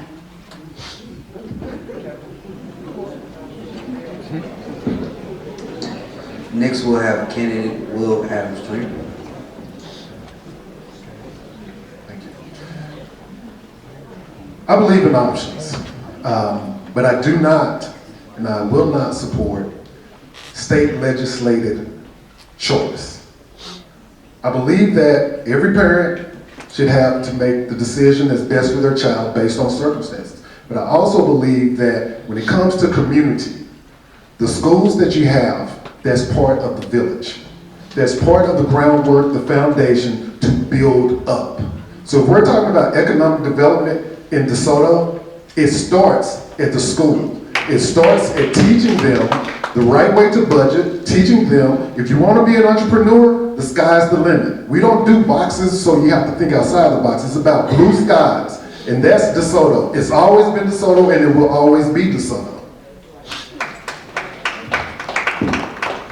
Next, we'll have candidate Deborah North. Ooh, my son is no longer in school, but I do remember the days as I'm sitting here when I had to commute over to Las Colinas. And my only choice was to put him in a charter school. But as I traveled with my job and relocation and came back to Dallas, one thing I found for sure is this. Charter schools are not what they used to be. They are profit over education and our kids. But I will say this, with public school, I am champion for that. Because the one thing I remember is this, when the teachers invested in my son, we worked together in making sure that he had the proper education. So yes, I would support restrictions on policies, but if a charter school is coming here, I'm gonna say, listen, wait a minute. You gotta respect Will we have what we're behind our public schools because our kids matter? Thank you. Next, we'll have candidate Harold Wong. That's a very good question, and I have a unique experience. When I moved here, or excuse me, my parents moved us here in '92, DeSoto's schools were all exemplary ready. I remember that because I remember driving around and seeing the banners displayed proudly on each one of the schools. I did not go to DeSoto. I did not graduate from DeSoto. I did not do any of that. I'm saying that to say I believe in choice, but I also believe that DeSoto can get back to where it once was. Like we've said, Dr. Rogers is just now taking over, and we have the ability to get behind her in the school district to get it back to where it once was. But in the meantime, I believe that parents should be able to make the right decisions for their child, because every situation isn't right for every kid. Thank you. Okay, thank you. Now we will have closing statements from each candidate. You all will have 1 minute. We're going to start with place 3, Ken Waters. Thank you, everybody. Again, I've been involved in community for 20 plus years. Never have I caused any confusion. Never have I turned my back on you, DeSoto. I've done it all for you, right? Never with accolades or anything like that. Now, after 20 plus years of giving back to you, now I'm asking for your vote to represent you. The reason why I'm up here, the people wanted me up here, okay? Because they know they say that they can trust me because they know that I'm for the people, not myself. I'm not here for no resume, I'm not here for no pat on the back, anything like that. Okay? I want the best for DeSoto. That's why I came here to DeSoto, because I wanted to be with the best. Okay, when we can, I ask for your vote. Okay? You go to winmckin.net to show all my priorities and steps on how to get there. Okay? So I'm for you, I'm by you, and I'll benefit for you, DeSoto. Thank you. Richard Rogers. We've heard a lot tonight from all our candidates. We all have different positions, and we agree on a lot of the same things. So now it's your turn. Your turn as the citizens of DeSoto, and that is probably the most powerful position anybody can have. It's more powerful than the mayor. It's more powerful than the city council. You as the citizens, it's now your choice to decide who you want to represent in place 3. Again, like I mentioned at Delmonson, I've been here since 1979. I'm a proud graduate of DeSoto High School, and I've seen DeSoto in its good days, and I've seen it in not so good days. But I see a bright future ahead of us. I really do, and it reminds me of somebody who talks about living on the east side of the mountain. Or it's living on the east side of the mountain. If you see the sunrise of the day ahead, not the sunset of the day has passed. I believe DeSoto's on the east side. Thank you. Next, we will have James McConnell. All right, this was great candidates, great questions, great answers. Me personally, I like to think that I'm a breath of fresh air. There's things I do that only a couple of people in this room know about me, but I want you to know how I care about people. I had a program with the Stew Pot before COVID where I went and helped homeless, and a couple of people in here has helped me do those things, and I wasn't going to bring that up, but I want to show more of the kind of person I am and how I care about people. So I am relentless toward the things that I want to do, and as far as toward DeSoto, I'm going to do my best, regardless how this ends, to help DeSoto get better, regardless. Thank you. Everett Jackson. Strength and honor. The Romans got a phrase, strength and honor. I ask for your vote. I ask for a chance at the opportunity to work with present leaders and new incoming leaders, because I will bring strength and honor to our council. And what I mean by that is I have the strength to bring about the vision that the people want. I have the courage to stand up for what you're asking for. And I have the conviction to do whatever it takes to see to it that the citizens, the constituents that make the city of DeSoto, that your vision becomes our mission. This isn't my city. This isn't City Hall City. This is your city. You make the decisions. Whatever you say, that's what we do. City Hall does not run DeSoto. You run DeSoto. And I just want to be an extension, a proxy, a vice jury of your voice. I'm Everett Jackson, number 1 on the ballot. Vote me. Thank you. Miss Alonda Barber Kusama. Thank you, DeSoto. We can say a million and one things up here. We can say what you want to hear. We can say what you don't want to hear. But what I can stand here and tell you is that I served DeSoto yesterday, I served DeSoto today, and I'll serve DeSoto tomorrow. I want my work to speak for me. Not a bunch of lip service, not a bunch of what I coulda, shoulda, woulda, and will do and false promises. But I want you to see the work that I will do at DeSoto. In DeSoto, I promise you this. I will work for you, I will serve for you, and my vote will never be Pacific.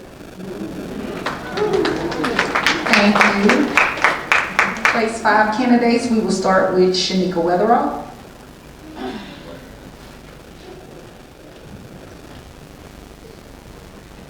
DeSoto, this election is about more than just filling a seat. I've dedicated my life to this community, from serving our youth to serving all of our local constituents out in the community. Tonight I want to ask, not only for your support, not only that you would trust me, but tonight I am asking for your vote. Our youth deserve to be empowered. Our seniors deserve to be supported. Every thriving business in this community deserves our support, and we deserve public safety. Weatherall for DeSoto.com. Vote at Weatherall for DeSoto.com. If you need to reach me for any questions, I'm accessible to you. Number 4 on the ballot, Shanika Weatherall. Thank you. Deborah North.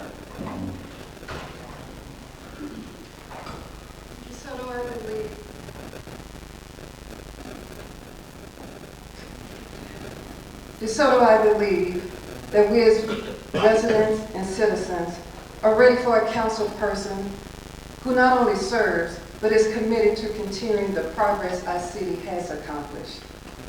This is about DeSoto with this unique culture and history that makes us relevant in the Southwest Dallas County area and North Texas region.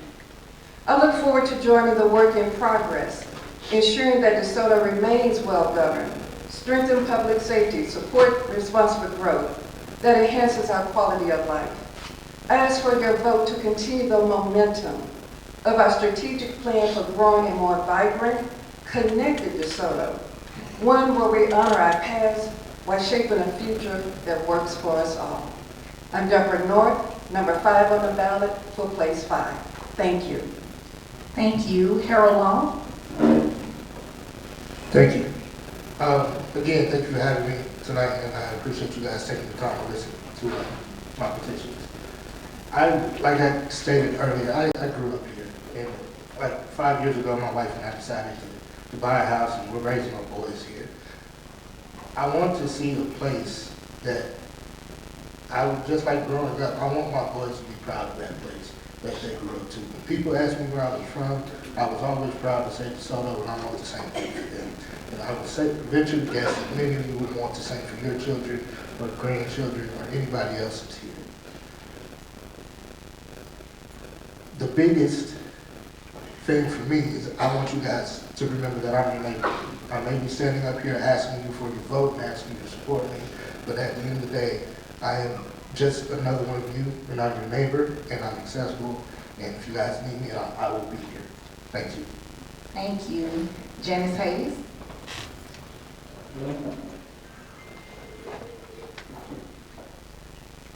Okay, this year, we are making history. There's a lot that needs to be changed and updated. Keep the history coming. Come on out, bring your DeSoto family, your friends, neighbors, and folks. This is yours and my community. We are the people in the community are going to put in what we want, not what someone, investors or outsiders else wants in our community. But we will all need to come together for ideas and solutions that will work. We will never be perfect, but with God, there is always room to be better. And I will be working for the people in the community, which I am a part of, shaping and moving into the new norm for the growth. Thank you in advance for your prayers, support, and with your vote. Janice Hayes, number 1 on the ballot. Thank you. And last but not least, Will Adams Jr.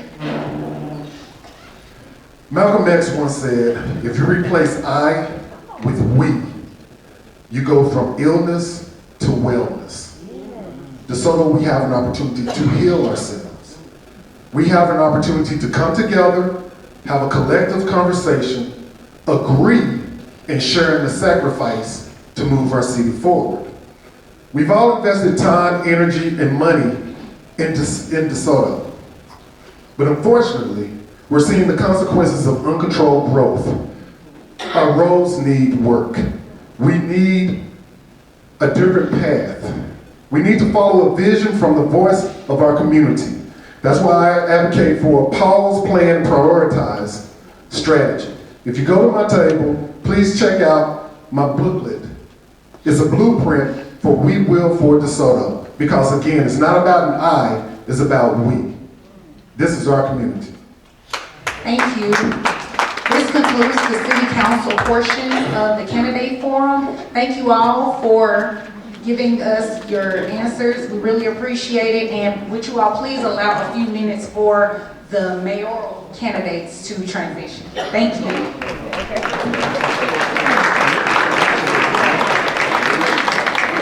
Continue our evening with the discussion with candidates running for DeSoto mayor. As soon as we get your attention, we will again have our moderator read the rules for tonight's mayor forum. Then we'll move into the opening statements and questions. Thank you. Good evening again. If you're new here, good evening. I am Judge Vonda Bailey. I am one of your moderators along with the amazing Josiah Walker sitting here to my right. I just wanted to remind everyone what the rules are for tonight. Each candidate will make an initial 1.5 minute opening statement in alphabetical order by their last name. All questions will be presented by one of the moderators. The candidate will begin speaking when the moderator calls his or her name. Each candidate will be permitted 1 minute to answer each question. Just a reminder, none of the candidates were given the questions that are going to be asked previously. The first time they will be hearing any of the questions will be now when you hear them as well.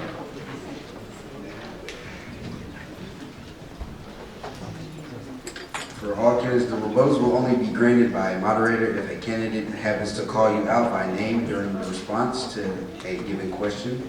Candidates are not to ask questions directly. The time provided for a rebuttal is 30 seconds.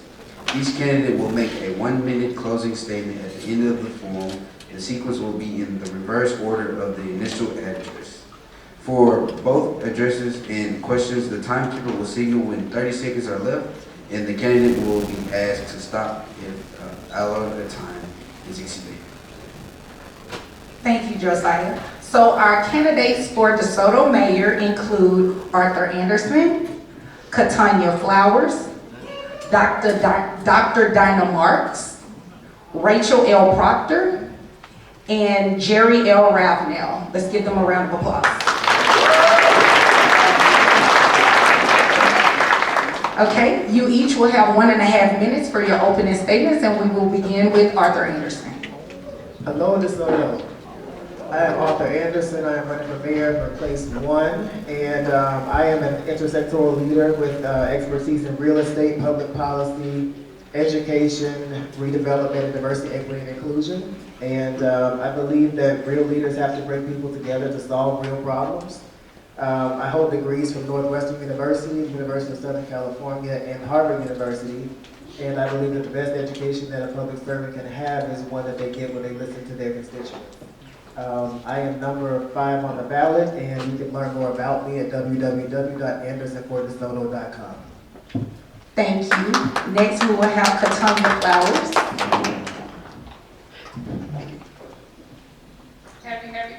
Happy Thursday, DeSoto. I am Katanya Flowers. A lot of people are saying, who is she and where did she come from? I grew up in Paris, Texas. That's why I'm conscious, because I grew up born and raised in Paris, Texas. Went to school in Lubbock, so I'm a Red Raider, guns up. My son is there now as a computer engineer. I'm excited that he's there. They're excited that I'm running for mayor, because for so many years I talked about, oh, I'm gonna do this, I'm gonna do that. I prayed about it and it was said, now is the time.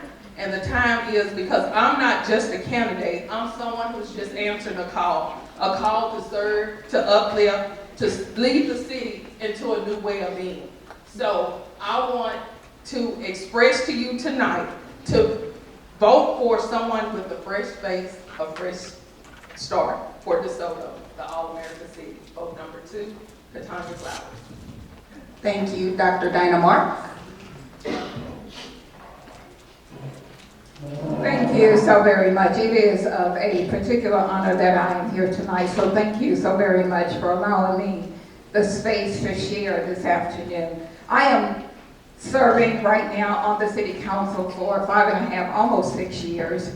And of course, during these 6 years, I have discovered some things that we have done extremely well, but I also have identified some things that we can do differently. I am running to make sure that we give voice back to our people. I am running so that we can make sure that all of our crime reports are accurate. I am running to make sure that there's transparency and accountability. Those are 2 aspects of leadership that we want to make sure that is woven throughout the organization of DeSoto.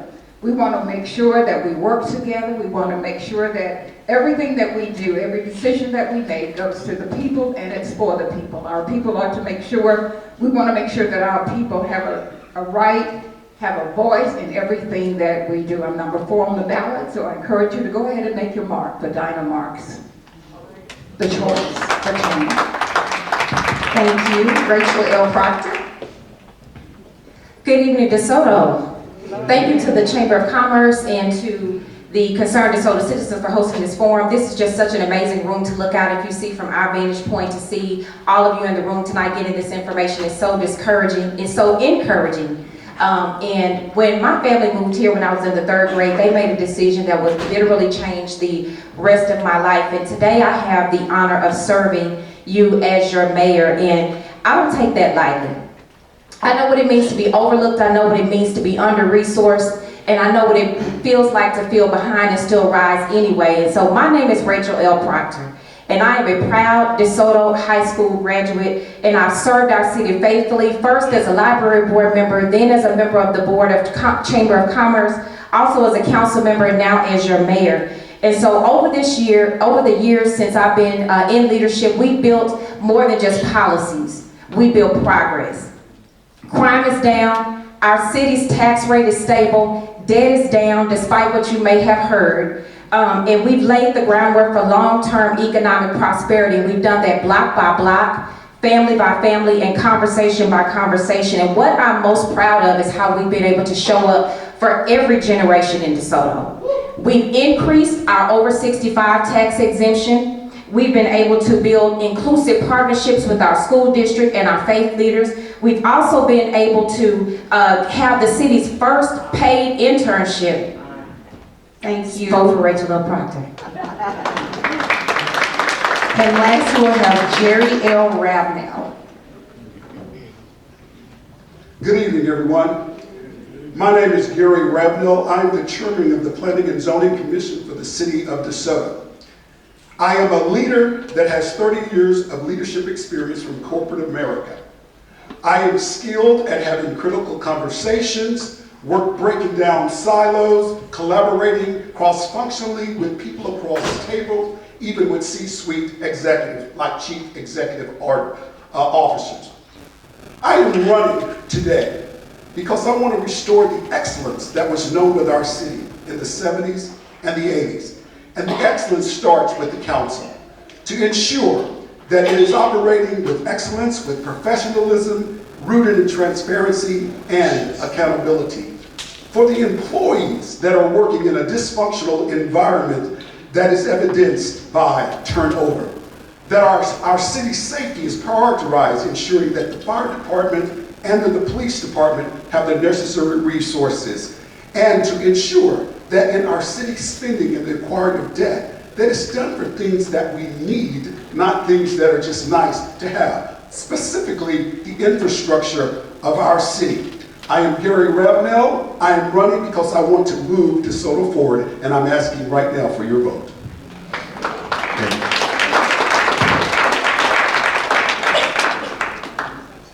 Thank you. Now we'll open with the first question. The mayoral position often sets the tone for the council and is the symbolic leader and representative of the city. Please describe your core values and how those values will guide your actions and decision making as mayor. Starting off with candidate Catania Flower. Thank you for that question. As mayor, like you said, you do serve as the template for the council. You have to have dignity, you have to gain trust, you have to have transparency, you have to have integrity. In order to be a leader, you have to have one of influence, not being overbearing, not having your personal agendas come across. As I mentioned, I am a fresh face and a fresh start for DeSoto. What I feel that as a leader, you have to let every voice be heard and then see what's going to be best for the city. I'm going to go ahead and sit down before he tells me.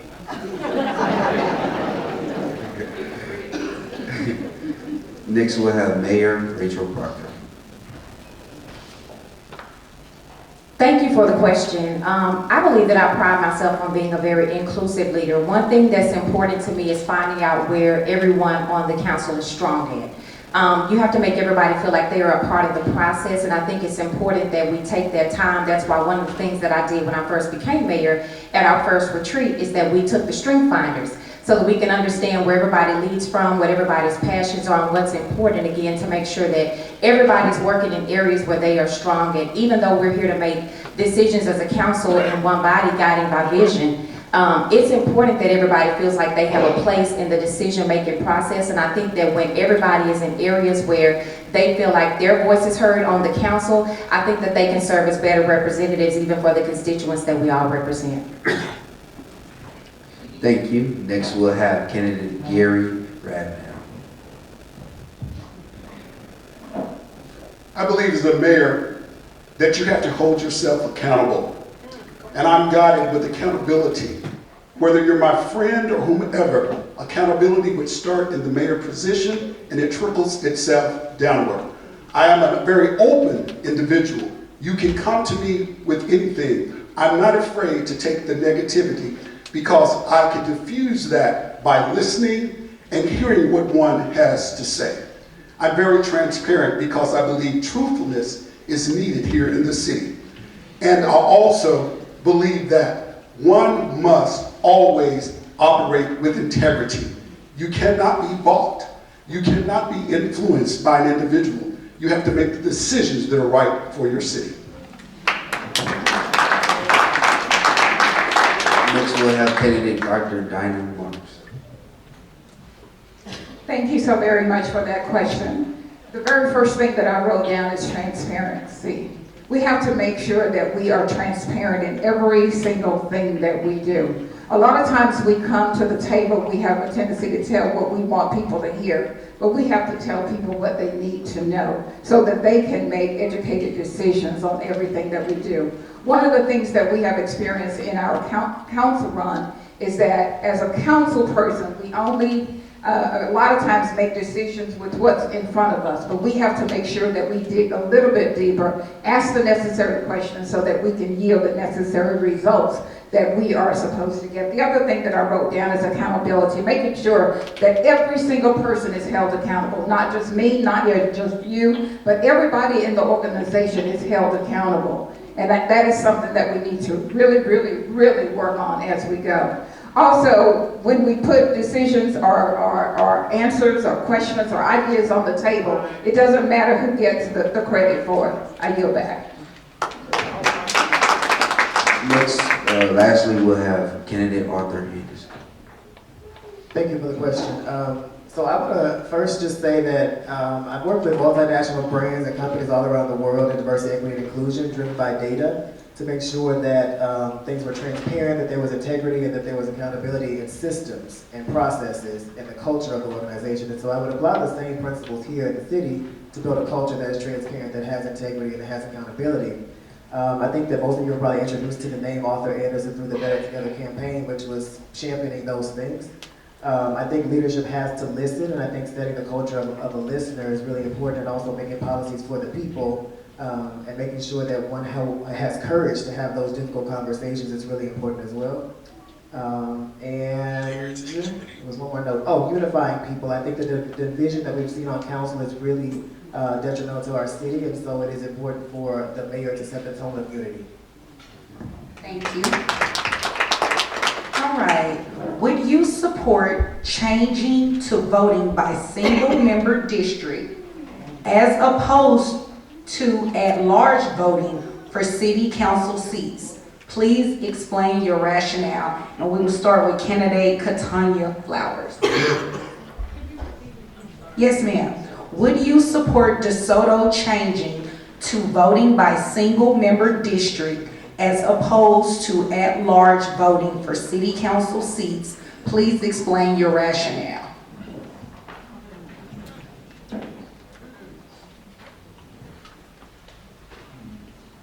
Thank you for that. Okay, so actually what I would look at is looking at the options that we have ahead of us, whether it is the single member district, the at-large district. I feel that at-large districts will allow DeSoto to speak for themselves, to vote for who they want to vote for with the at-large districts. So that would be the reason why I would support the at-large district. Thank you. Next, we will have Dr. Dinah Marks. Thank you, and that is a very good question. Thank you so very much. I am in favor of single member districts, and I'll tell you why. When we talk about single member districts, that will force every single council member in the race in those seats to earn their seats. Right now, the highest voting, and I'm gonna say this, the highest voting district is place 5 and place 6. Right now, we are carrying the entire city. Only the mayor's seat that I would go for at large, but the other districts, single member districts, so that everybody can earn their keep in their seat. Thank you. Next, we will have Arthur Anderson. Thank you. I too agree with Dr. Marks, actually. I think that single member districts are the best thing for the city. I think that it is important that the representation, the voices that are being heard coming from those particular individuals, and they're selecting their own representative for their issues. I think that we are oftentimes seeing an over-representation from other districts that are influencing what's happening for people who don't live in their district. And so for me, I think that the mayor, as she said, should be at large, but the council seats should be single member districts. Thank you. Next, we'll have Rachel L. Proctor. Thank you for the question, and I enjoy listening to the rationale of my other colleagues up here about this issue, and I'm a little bit to where I have a caveat on mine. If I had to put it with a simple answer, my answer would be no. One of the reasons that I would not support a single member district just straightforward is because each single member would not have their own separate budget to oversee. Generally, when you see single member districts, you have in larger cities where they have their own budget that they manage and things like that that are directing funds specifically for their actual district. In this case, if the funds are still being directed at large, that would be a challenge for me to say I could support single single-member districts. However, I could see the rationale behind doing single-member districts if they had their own budgets to direct funds specifically towards the issues that are in their specific districts. Thank you. Jerry Ravenel. Thanks for the question. I support single-member districts because I think the constituents of that district should be the ones selecting who is representing them, simply put.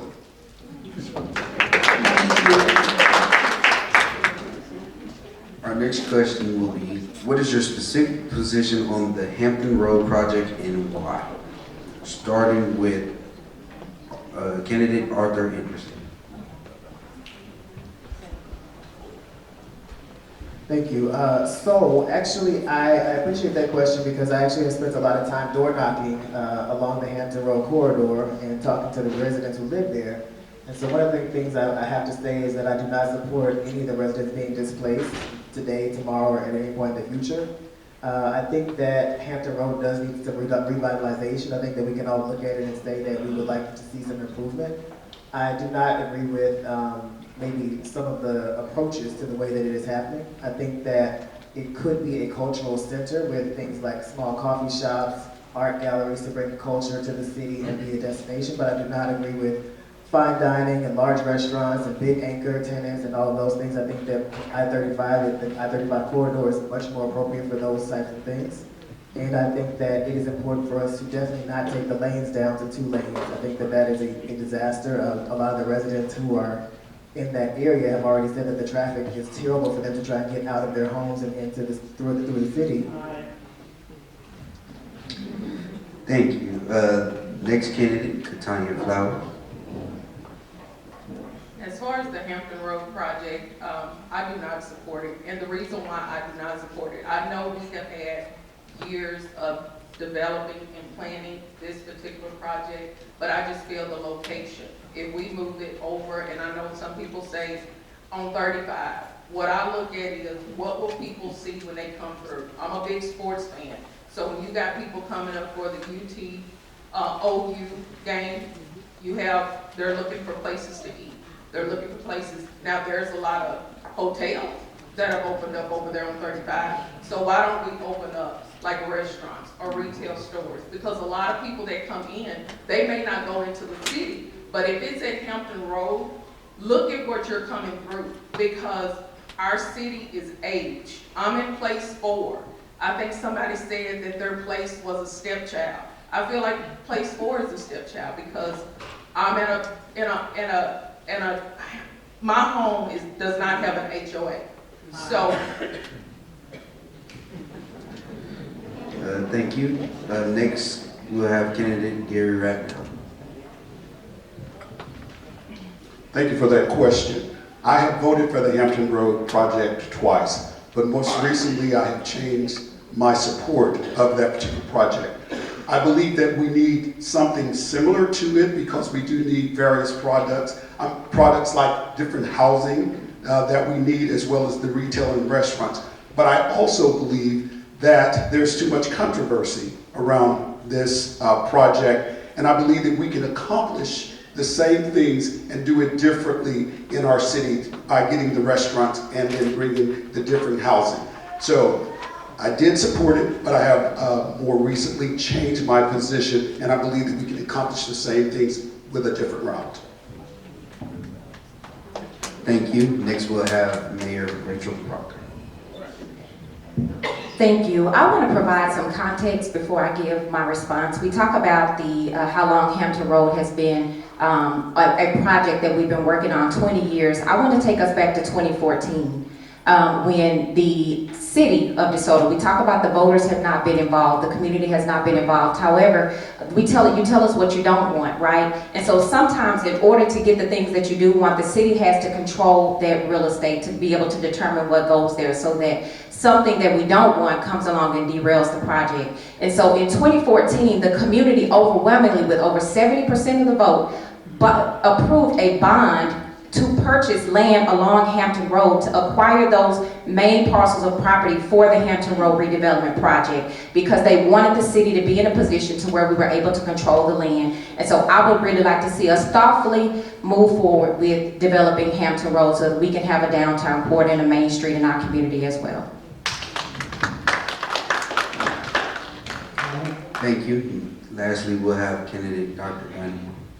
Thank you so very much for that question.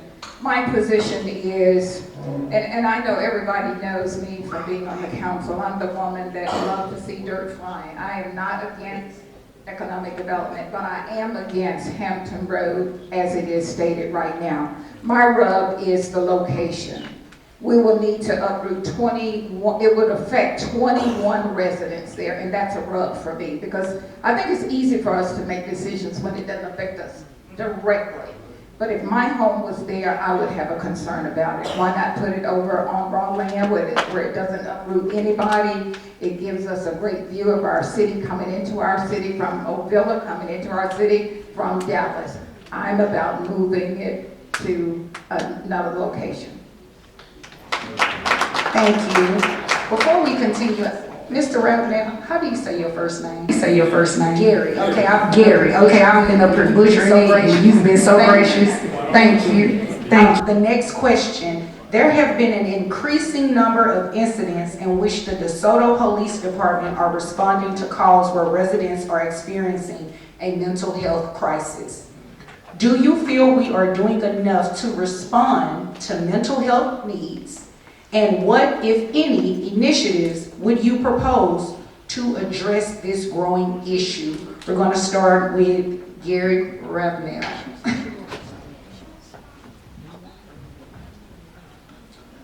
Thank you for the question, and it's really a difficult question for me to answer.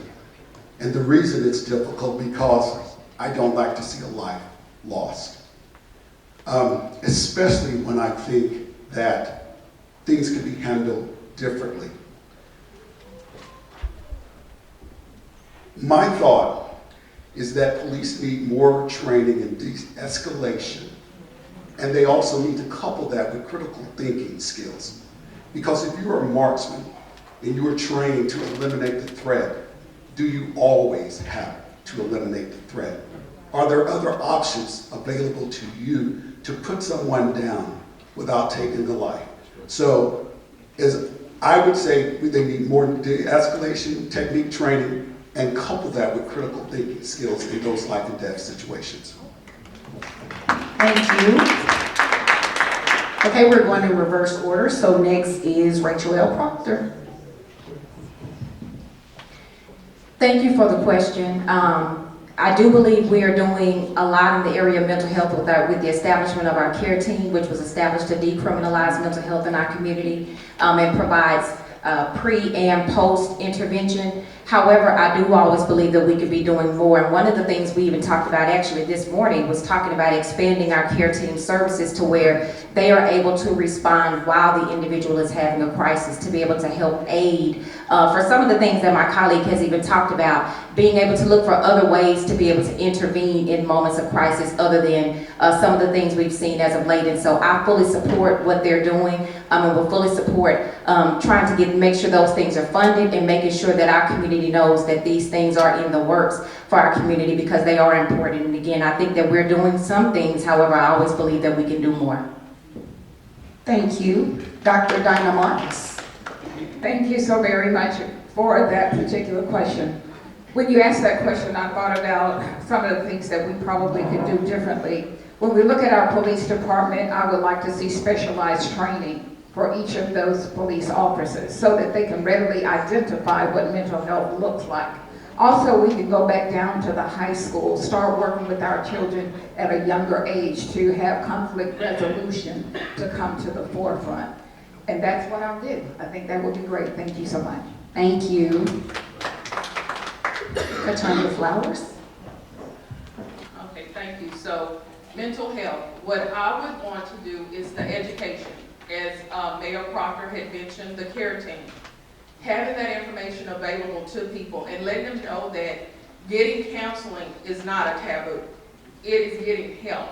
helping our kids to manage their emotions and not just saying, oh, he's just crazy, you know how he is. Well, when the police officers answer those calls, as Mayor Proctor had mentioned, if we have the care team available to go ahead to try to de-escalate the issue and have the, as Dr. Marks mentioned, have them, the police officers, more educated in de-escalating those issues where it's not a shoot to kill. It's not, it's a shoot to disarm. It's a shoot, if someone has a knife and you have a gun, you know, come on, do we have to shoot them in the chest? You know, that's just my thoughts. And to say, anytime you do not want to lose a life, you just don't want to lose a life, especially when it's to Thank you. Next we'll have Arthur Anderson. Thank you. So this is something that's actually very, very dear to me because my background in undergrad was in psychology and specifically around police interactions with mental health. So the answer is no, we're not doing enough, to be very short about it. But I think that yes, there should be more de-escalation training for police officers, but I don't believe that police should be responding to mental health calls. They're not mental health professionals. And I think we should be expecting them to be mental health professionals. I think that the care team has changed leadership, and I think that that's a wonderful thing. I think that the new person who's leading it has some great ideas. But I do think that we need to think about the mental health and substance abuse issues that we have in DeSoto and design programming around the needs we actually have, as opposed to trying to fit a round peg into a square hole and modify and do kind of this little dance to make things fit. I think we need to actually be rooted in what are our issues and design programs that actually resolve the issues that we have here in DeSoto. Thank you. Now we'll move on to our next question. How would you foster a positive working relationship between the city council and the city manager, specifically when dealing with conflicts and differences of opinion? We'll start with Mayor Rachel Proctor. Can you repeat the question? Yes, ma'am. How would you foster a positive working relationship between the city council and the city manager, specifically when dealing with conflicts and differences of opinion? I think that that comes when you spend time together, getting to know each other outside of just what we do in terms of a work environment. That takes time when you talk about spending with all of the things that we do as a council and with our city manager, because the city manager is the city council's employee. And so I think it's important to establish expectations and guidelines around that up front. However, I think that you work better with people when you feel like you know the people that you're working with. So I think having that time to be able to go to retreats, to be able to have exercises where we do team building and things of that nature is important. I also think that sometimes it's important that we get individuals, if we see we have conflicts or we see there's the potential for it, get individuals that come in and can help us to mediate those things and to provide conflict resolution for the group, because there's no organization that does not have conflict. Again, when you're leading leaders and people have their own opinions and sometimes our opinions are strong, it's important to sometimes have somebody that's from a neutral party on the outside that can come in and help us to really get to a place to where we can actually listen to what's being said instead of listening to respond. Thank you. Thank you. Next we'll have candidate Arthur Anderson. Thank you. So I think that one of the things that you said, questions you asked earlier was really about culture. And I think that's really what it goes back to. It's about the mayor setting the culture for the city council and also for the city, because it trickles down. But I also wouldn't say that it stops with the city manager. I think it's important to have difficult conversations and courageous conversations with the entire staff, the city manager, the city attorney, the city secretary, so on and so forth, the municipal judge. But I also think cultural competency is a huge part of that, because a lot of conflict, I think, is coming from cultural competency. If you look at the differences in the demographics of the city manager and the city attorney and the municipal judge and economic development head and all these people, they don't reflect the demographics of the city. And so when you have that, there's kind of a natural, environment for conflict. So I think we have to be a little bit more intentional about making sure people have the cultural competency that they need. And I think that will help resolve a lot of the issues. Thank you. Next we'll have candidate Gary Rabnow. Thank you so much for the question. Relative to conflict, you could have good, healthy conflict, or you could have negative conflict. When you're dealing with negative conflict, you must get to the root of the issue quickly. You can't put it off. You have to have those conversations. You have to create a win-win, but first you must seek to understand before being understood. You have to understand that when you bring people together, there has to be a safe harbor for people to know that they can be open and honest with you. So in order for you to get to the situation, and it's all guided on mutual respect for each individual. So while conflict can sometimes be good, the negative conflict is that which hampers the way we move our city forward. So win-win situations and be open and create safe harbors for individuals. Thank you. We'll have our next candidate speak, Dr. Dinah Marks. Can you repeat the question, please? Yes, ma'am. How would you foster a positive working relationship between the city council and the city manager, specifically when dealing with conflicts and differences of opinion? Thank you for that question. Yes, ma'am. First of all, I think you have to be able to realize how you got to where you are. What was the root cause of the conflict in the first place? Was the conflict that you did not want to listen to the other? Was the conflict that you had preconceived notions of who that person was before you even came to the table with it? So I think in order to resolve that conflict, you have to be able to allow and to create a culture and a climate where people feel comfortable in sharing. Because if you don't do that, they're not going to share. You have to be able to come to the table. And if you're not able to talk, you just get further and further apart. And I think you have reference to as to where we are as a council right now. We are very divided. And that was all because the space has not been created for us to share what those root causes are. I yield back. Thank you. Next we'll actually have Katanya Flowers. Thank you. What I look at as the mayor does set the template for the council and as far as getting along with the city manager. I feel that there are workshops available to talk about crucial conversations. Because with crucial conversations, it allows you to be able to talk to people in a way that as you don't know how it's going to come across. You have, when you see a division in the council, it becomes a division in the city. And right now, DeSoto is just divided. So we have to focus on how we're going to come together.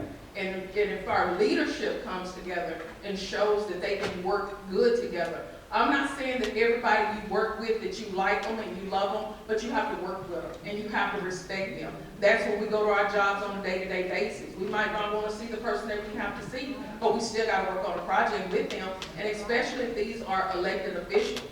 It's either do you want to stay in your position or not. That's just it. So.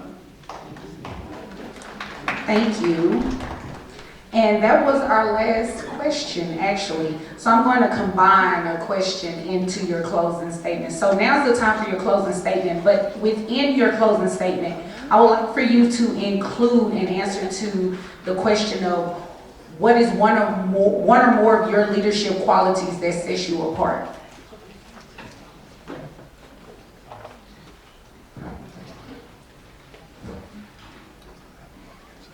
One of my closing statements, we will begin with Mr. Jerry Ravenel. I'm just here so I don't get fined.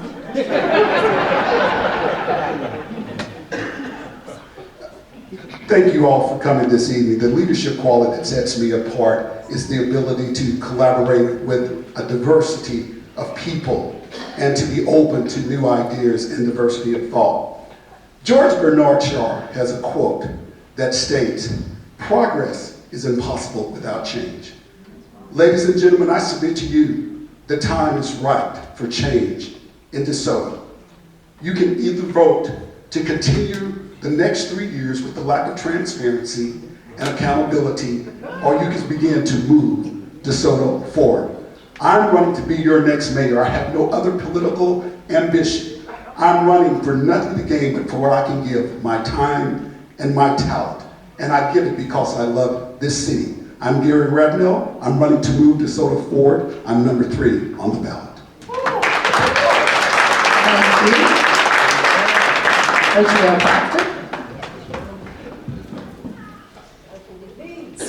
to my leadership style, I have a quote, and if you've been around me any amount of time, you've heard it. And it goes, progress moves at the speed of relationships.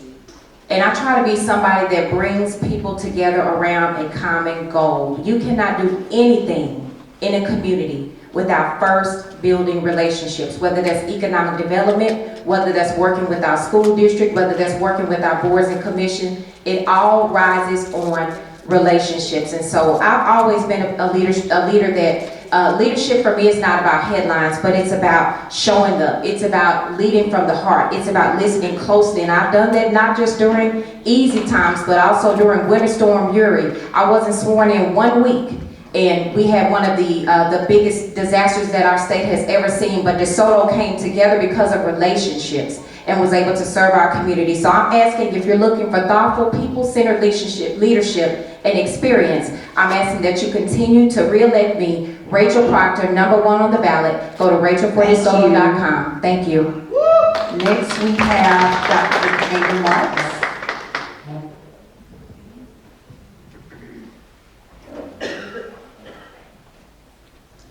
Thank you so very much. This evening, we've heard from each of the candidates, and certainly we've all brought our ideas and our thoughts. And I think that we have all talked about transparency and accountability. So the simple question is, which one of us do you think will live up to transparency and accountability? I believe in leadership, that it's not about making promises but behind closed doors, but it's about making decisions in front of the people.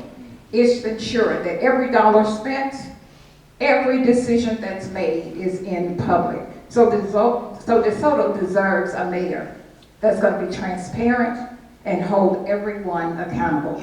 I'm #4 on the ballot, so go ahead and make your mark for Dinah Marks. The choice for change. Thank you. Next, we will have Katanya Flowers. Thank you. As far as a leader, I feel leaders should have integrity.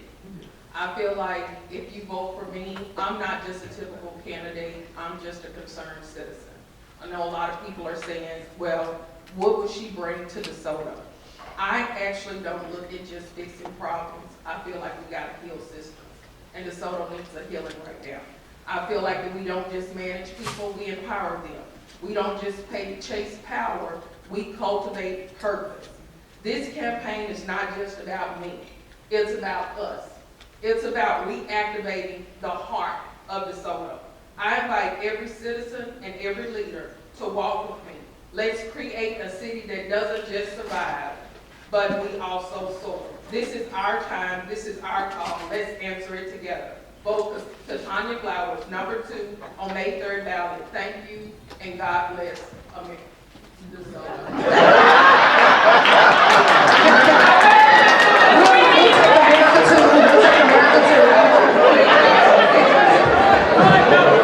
Thank you.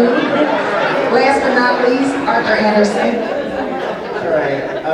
I think that one of the things that makes me stand out from the rest of the candidates is my background in social innovation and public policy. I think that increasingly we will need to see local leaders take on more of a public policy role, especially in states like Texas. I also just wanted to say that relationships, making progress dependent on relationships is a dangerous thing. Because what happens is we have a city where it's divided and we have an erosion of transparency and accountability because of the relationships, right? And so the gatekeeping culture is what's holding us back. And so for me, what I pride myself on is building systems. Systems that make us transparent, systems that make us have integrity, systems that hold us accountable so that the relationships aren't able to get in the way of what's good for the entire city. So if you believe in systems, I'm asking you for your vote on May 3rd. I'm Arthur Anderson, #5 on the ballot. Thank you. Thank you. Could we get each one of the candidates, if you could describe, I know that was your closing statement, but I was just told by my... You just can't stop. I can't, you know? My authorities gave me the green light, so you give me the green light, I'm asking a question. So, in one word, one adjective, what would that be to describe yourself? Each candidate. We'll start with you, Mr. Arthur Anderson. It's really tough. Just one word.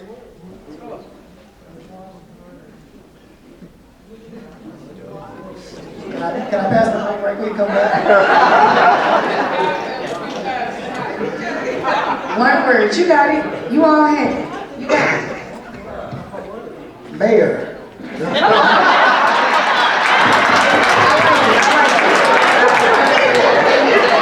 Okay. Katanya, an adjective. Trustworthy. Thank you. Transparency. Thank you. Positive. Thank you. Honest. Thank you. And there you have it, folks. Let's give each one of your candidates and the mayor a round of applause. That concludes tonight's forum. Please stick around for closing announcements from the DeSoto Area Chamber. Thank you all.